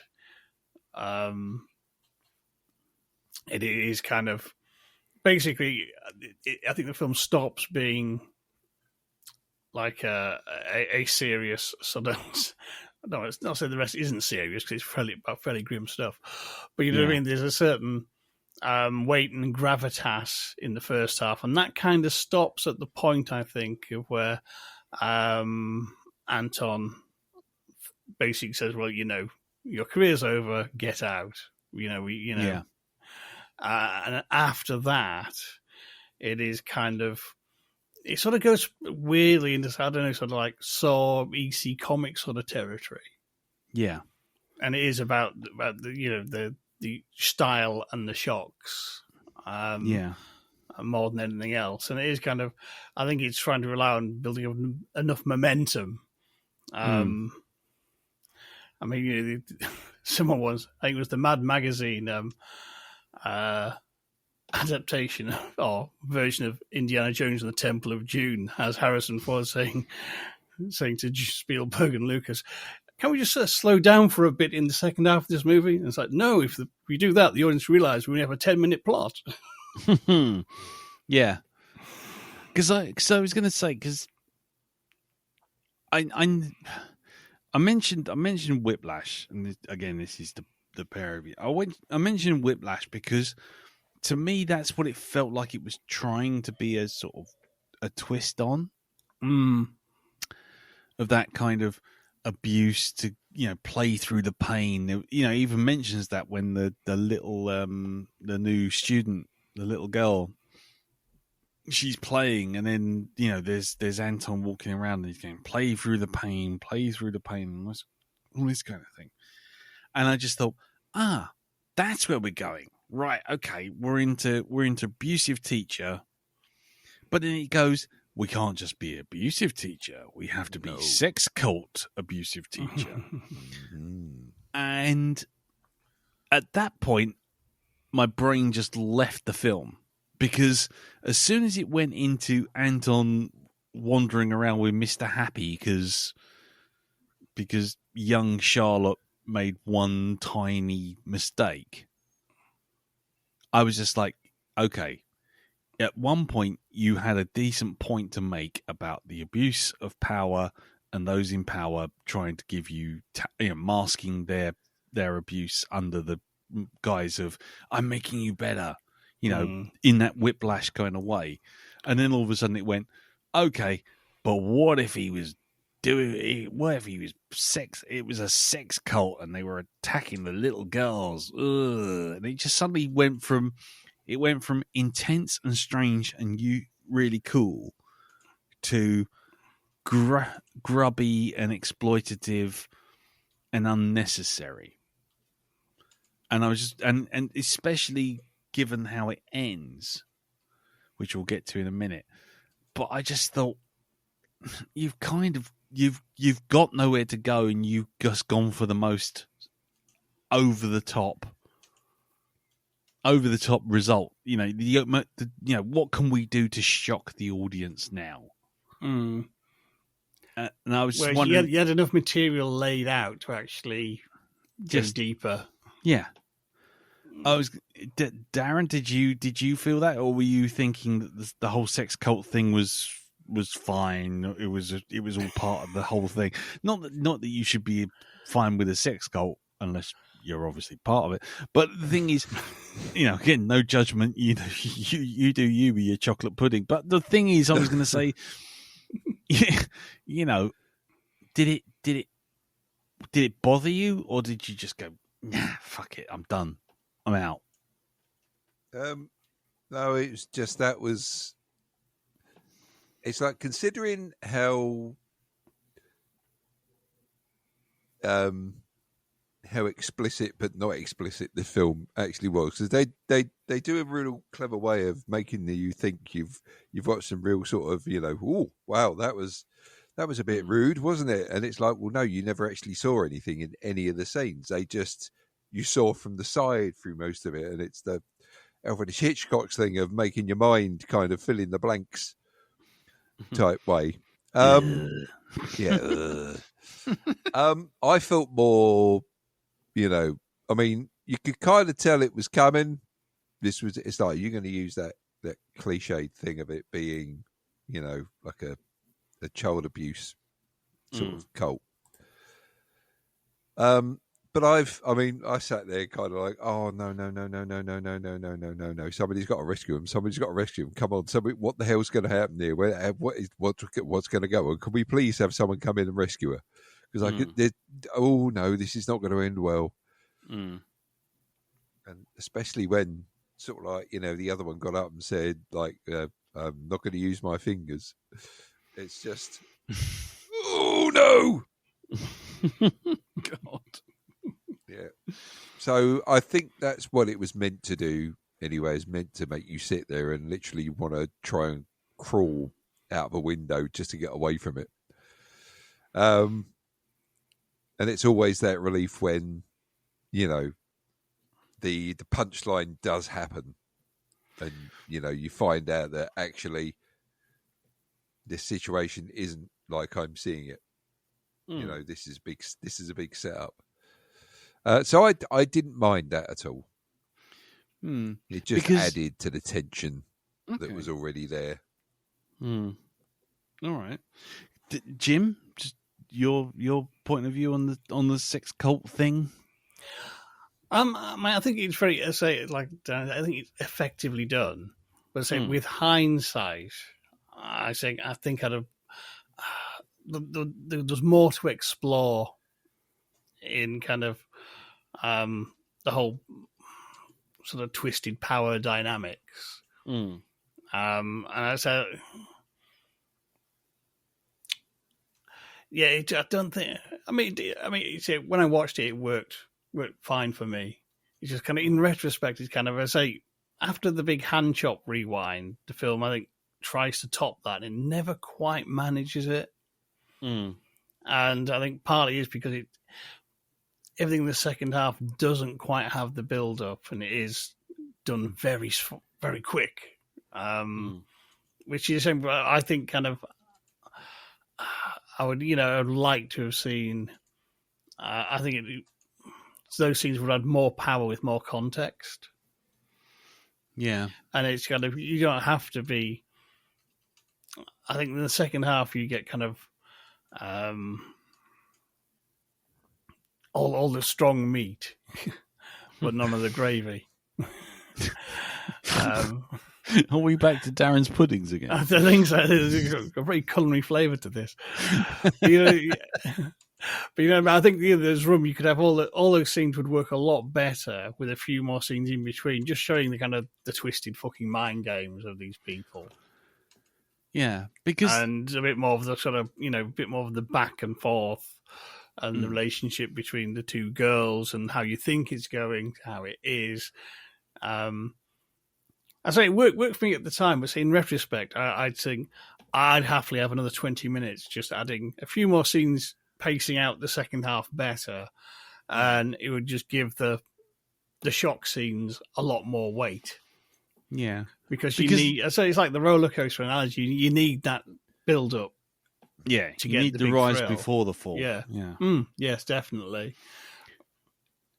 Because the thing because the thing where I finally just my patience ran out was when Tweedledum and Tweedledee Thing 1 and Thing 2 turned up, and Charlotte's all strapped up, and before they turn up and get into the it's time for sexy time, and you know, yeah, it's time for sexy time, tots time, sexy time.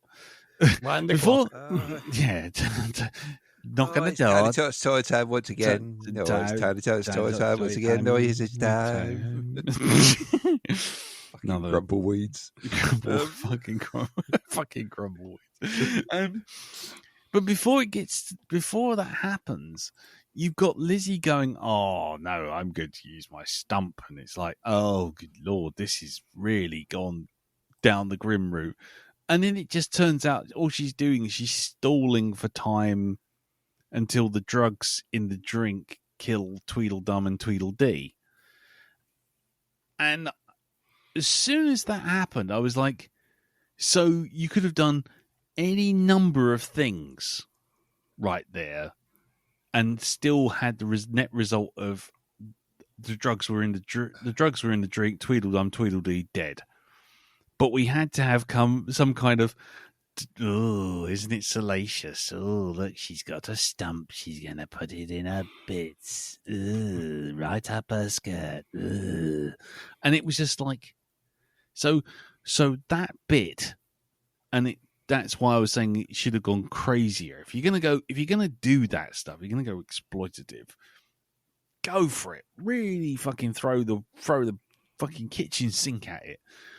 But instead, what it does, it sort of picks and chooses the kind of sexy time. You sort of like imagine that someone's just off the screen, off set, kind of rubbing their legs like fucking Vic Reeves in Shooting Stars. And you're thinking, so you didn't need to do that bit. That's completely unnecessary. She could have distracted them for 10 more seconds by going, wait, it's my turn, and doing that thing. And no difference at all.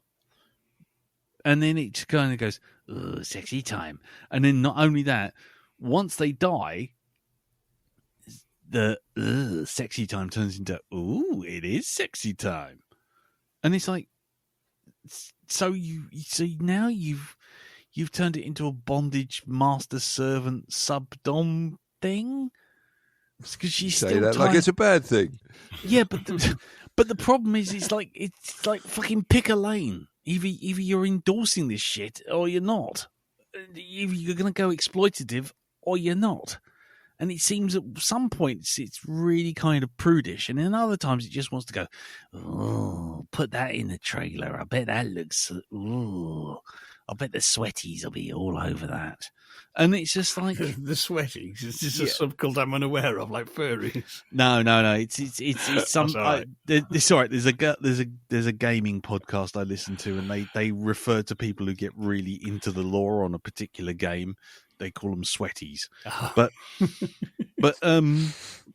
so hats off to Second Wind and the Windbreakers podcast. But the what I was going to say was it seems like it wants to be condemning the sex cult, but it also wants you to sort of feel like, oh, my expectations have been subverted. Actually, she does want the stump, and she does want to carry on being tied up while her girlfriend gives her a big old snog. And it's just like, oh, right, okay. Pick it. What? 1 minute we're sort of like, someone who's been, sexually abused, and 5 seconds later it's like, no, she's not been sexually abused. She was actually quite into it. It's like, or am I being a prude here? Am I kind of missing the point? I think you're dwelling on it a bit too much. No, but the point. No, but my problem actually is with that bit is Tweedledum and Tweedledee, as we have called them, get off lightly with the poisoning. Yes. I mean, kind of, yes, she should have poisoned them, incapacitated them, but they shouldn't just get to die quietly on the floor. No. For me, it's kind of after that lead-up scene, then you got to turn the tables, and they have to have something at least as horrible as what we thought Lizzie was going to do done to them. Yeah. And you have to have that, don't like the away game so much. Yeah, but I mean that leans into what I was saying about going the other way. If you're going to do it, go completely fucking off the rails. Fucking go full, Requiem for a Dream with it. Just go have both of them connected arse to arse by a fucking dildo. Go for it.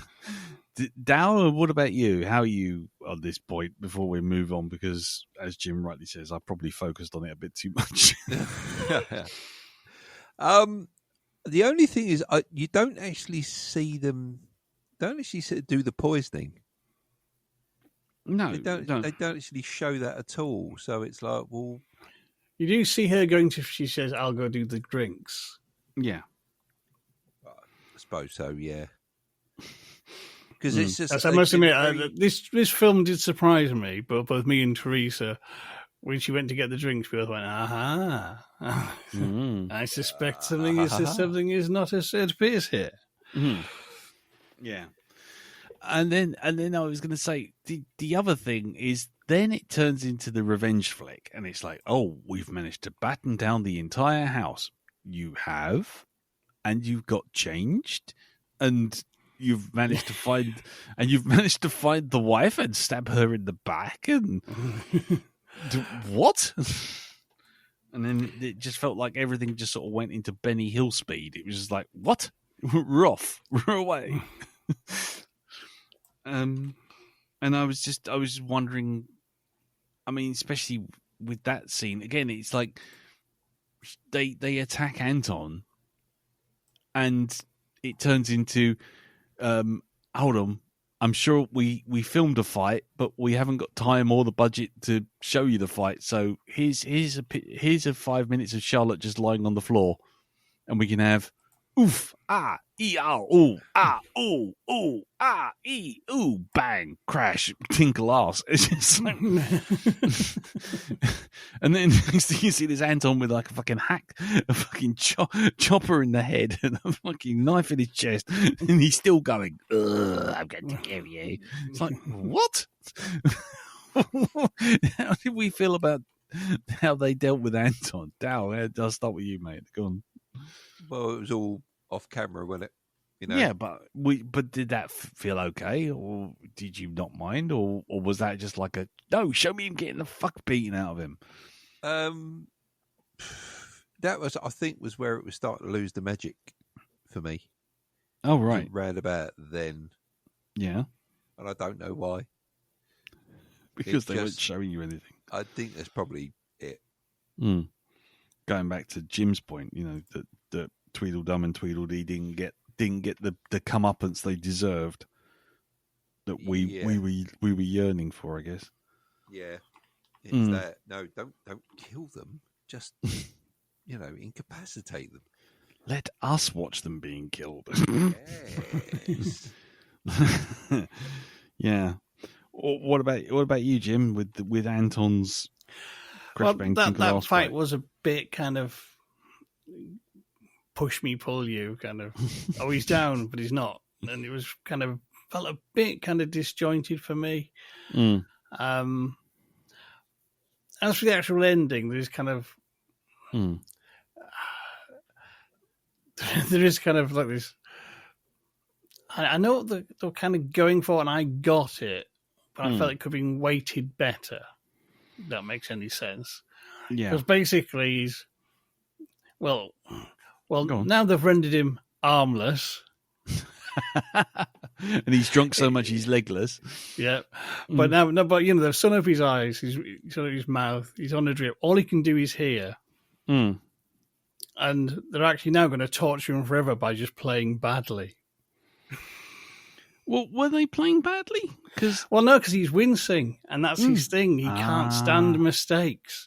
Oh, that's right. Yes. Yeah. You see what I mean? It's kind of there's a real like EC Comics like poetic justice. But I don't think they quite weighted that right to have the impact it should. I mean, I got it. I got that, but it's kind of I don't know. He's kind of. I keep saying waiting like it means something at this time of night, but do you know what I mean? It's kind of, I think, it didn't make that point forcefully enough. No. And some people come here, well, it's just going to play music at him all the time then. What? Yeah. You know what I mean? You don't quite get the kind of, this is his personal hell now. Yeah. Listening to the music he loves being played badly, and there's nothing you can do about it. Yeah. You can't distract yourself. You can't look at anything else. You can't touch anything else. You can't go anywhere. Your only sensory input now is your ears, and we're going to play badly at you for the rest of your life. Yeah. Did you get that bit, Dal? Because I must admit, I know what they were going for, but I didn't feel that. I know Jim's picked up on it. Did you, Dal? Yeah, it's like the ultimate revenge, isn't it? It's we're just going to make you suffer forever. Yeah, by lobbing off your arms and legs so you can't run anywhere. See, this is they've obviously the makers of this film obviously heard what we were going to say in the future. Especially me and Ian on the Black Dog there, and they did. They went, you kneecaps, you say? Here, hold my drink. And, fuck it. How about I just not give him kneecaps? Yes. Oh, you mean you and Paul? You mean? Sorry, not Ian. Paul, sorry, me and Paul. Yeah. Yeah. Nice. So it does prove that the public has power. If we say it enough, Hollywood listens and it gets done. Yes. Retrospectively. Yeah. Retrospectively, yes. Yeah. I mean, I know you are absolutely right, Jim, that it is his personal hell and you're absolutely right, Dal, that he should be kneecapped. But the way it was shot, that scene of him sort of like tied up and basically trussed up like a chicken. And the problem is that the girls come out and they're in it. The symbolism goes through the ceiling. It's like, yin and yang, and one's got one leg and one's got an arm. And excuse me, sorry, not one leg. Oh, excuse me again. Sorry about that. They both one comes out in black and white, and the other one comes out in white and black. And one's got a left arm and one's got a right arm. And it's like they start playing for him, and the music starts playing, but they never make that. There's a lovely bit. I'm going to sneeze again. I know it. There's a lovely bit when they go in the flashback about Charlotte first playing for Anton, and she makes a mistake. And when she makes a mistake, the camera very slightly does a shake and a tilt and defocuses. It's literally for like 5 or 6 frames. And it's just there to make you see something went wrong, so that when Anton goes, "Oh, you made a mistake," you kind of got subliminally kind of informed. So when it comes to them two coming out at the end, and it is a beautiful shot. I'm gonna say that right away. They come out and they sit in front of the cello, and the pair of them play together, and they're two halves of the same whole, so to speak, and they're playing to Anton, and you see the state of Anton, and you're like, yeah, that's fucking right. But because I was kind of, my brain's not wired for that sort of level of fidelity with the music. I didn't get that they were making mistakes. And to me, it just felt like they were just kind of playing at him. And it was just they were just doing it for their own satisfaction. I mean, I guess that they probably were playing something wrong, but there wasn't to me, there wasn't the feedback to tell you explicitly they were playing something wrong. And I don't know if that's because I was just by that point I checked out mentally. No, as I say, it's very is quite subtle. I think it's too subtle. Yeah. You do see him in the playing. It's kind of the soundtrack sort of took over from the actual sound in the scene. Yeah. You see him do that kind of he has that little twitch when they've made a mistake in the earlier scenes, and you see him sort of, Yeah. but I think that needed to be foregrounded a lot more, just to give you that kind of, yes, this is really your personal hell. Yeah. Dow, anything you'd like to add? No, I think I'm done. Jim, the floor is yours, sir. One little tinfoil hat theory. Go for it. That whole setup in the chapel, if Yeah. you look at stills and at the stage design and kind of the backdrop they play in front of, that is really, really, really like the Lament configuration from Hellraiser. Ooh, hang on. You can't drop something like that on me and hang on. Now I'm gonna have to punch out my geek cred card if this all goes wrong. Hold on. What? The Lament configuration? Oh my word. Hang on. No, stop it. I'm gonna fucking Just the Google puzzle it. box. Yeah, I know. Yeah. I should say that because some people is immersed in blood and guts and Cenobites like I am. That's kind of. Oh my god. There's a shot of the final scene which, helpfully Scream Rant in their infinite wisdom decided to, post the final scene. And it's like they're sitting inside the box. There's the circle around them. There's how very, very, wow. Son of a bitch. Wow. Every day's a school day. Every day's a school day. There you go. Oh, well. Congrats. I noticed that when they had the little girl playing. I thought, hang on, that looks a bit familiar. But it was only when we got to the end scene, I thought, that's deliberate. That is deliberate. It's a statement of that this room is hell. And it's a doorway to hell. And also the way she's bound is like kind of how people are strung up on the chains. Yeah. That's it. Yeah, all pulled tight. Yeah. There's another picture. I've got another one there. Yeah. Yeah, clever bastard. Look at you. There we go. Well, I had to get some tinfoil hat theory in as Hilda's not here. So, well, yeah. I mean, I wouldn't discount it, to be honest. Cool. Okay. Wow, I have nothing to add now. That's really baked my noodle, Jim. You have baked my noodle. Well, there you go. Right, okay. Now I'm just looking at all the pictures, going, how the fuck did I miss that?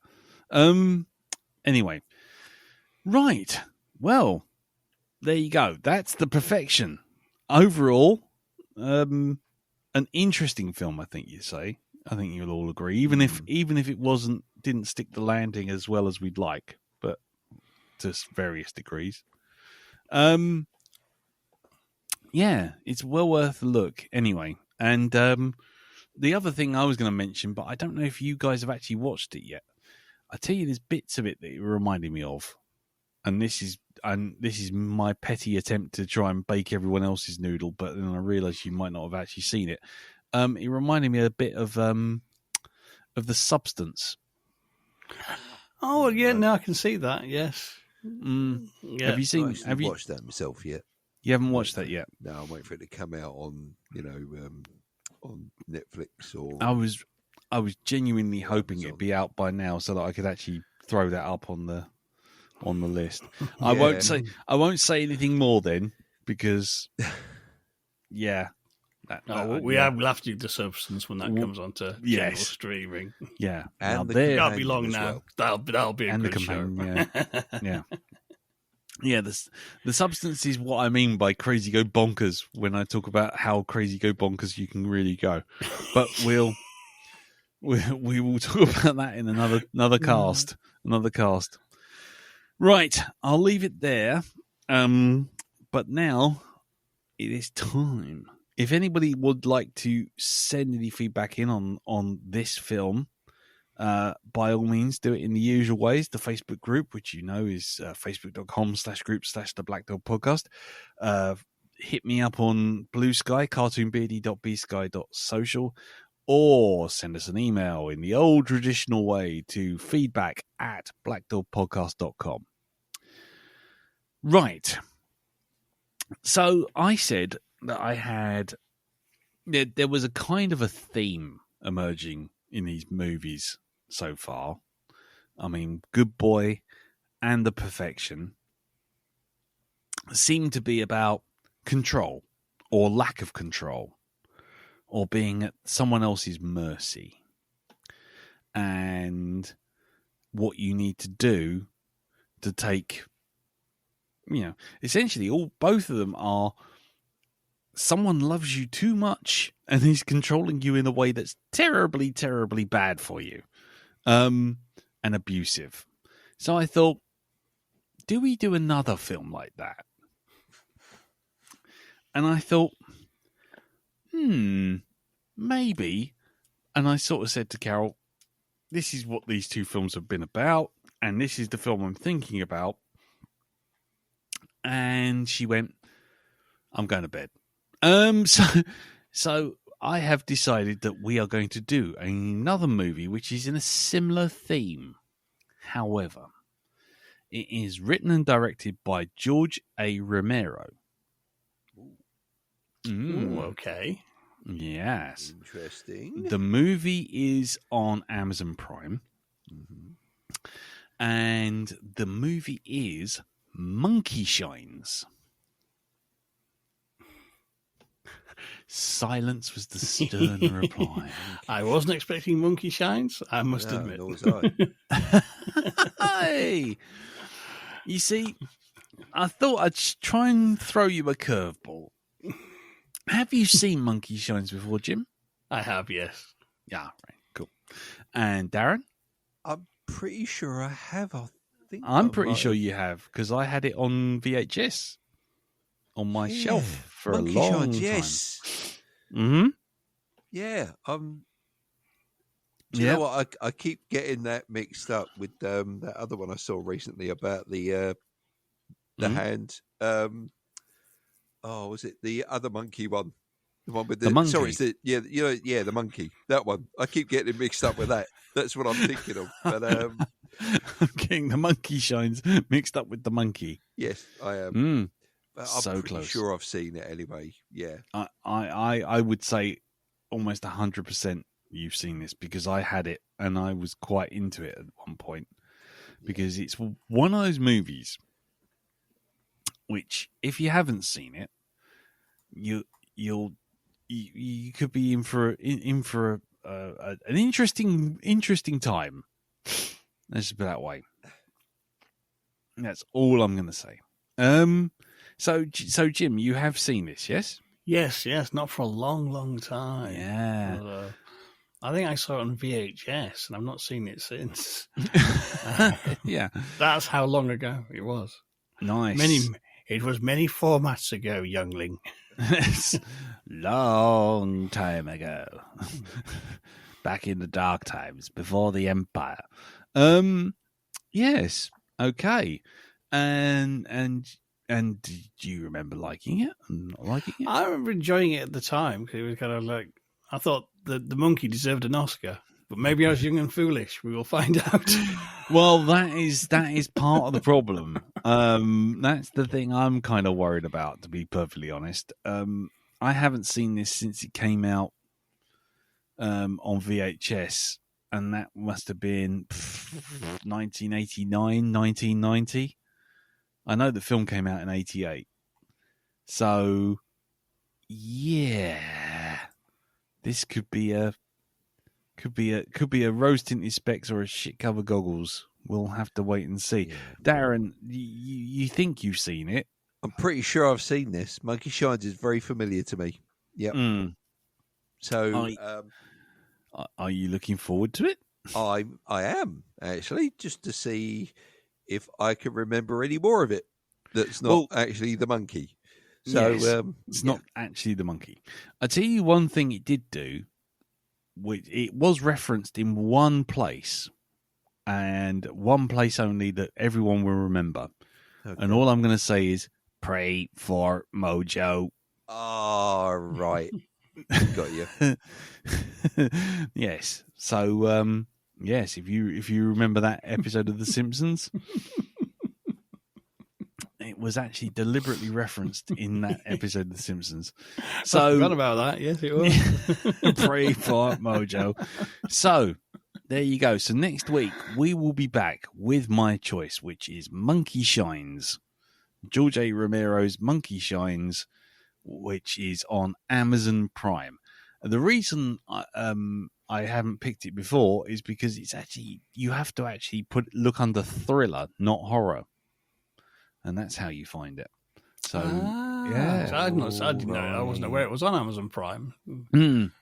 Yeah, I sort of was diving through all the horror section, and I'm thinking, there's nothing here. But then I noticed that one of the films we'd seen before was actually listed under thriller. And I thought, I'll have a look under thriller. And sure enough, a whole new world of horror films suddenly appeared, because they weren't like monsters on the cover and didn't have blood and tits. Amityville or Shark in the title. Didn't have Shark in title or The Dead or something like that under it. So, yes. So we will be back next week for Monkey Shines on Amazon Prime.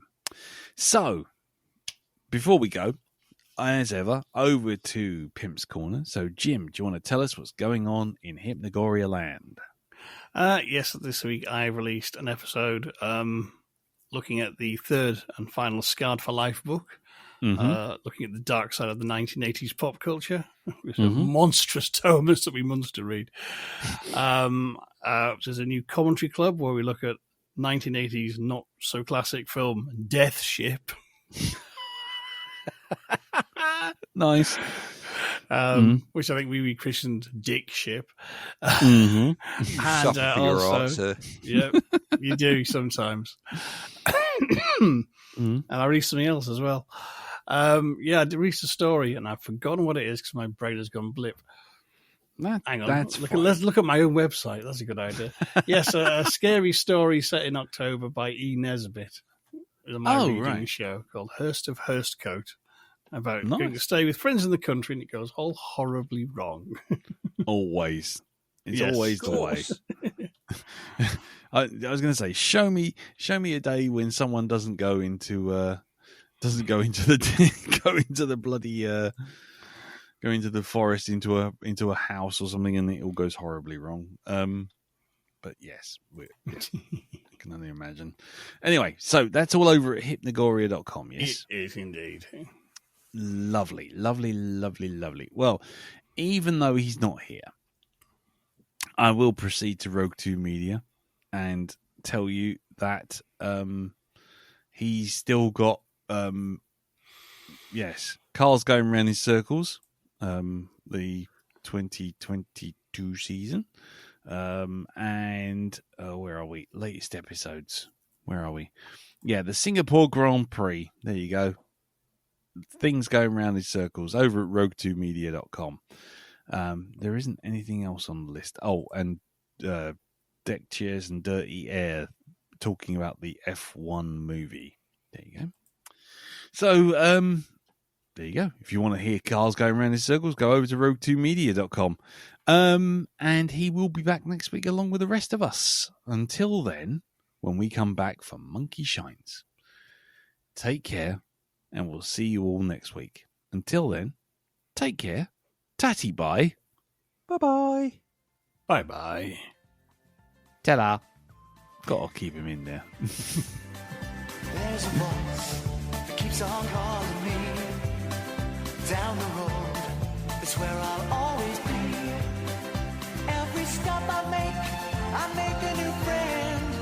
Can't stay for long, just turn around and I'm gone again. Maybe tomorrow I'll want to settle down.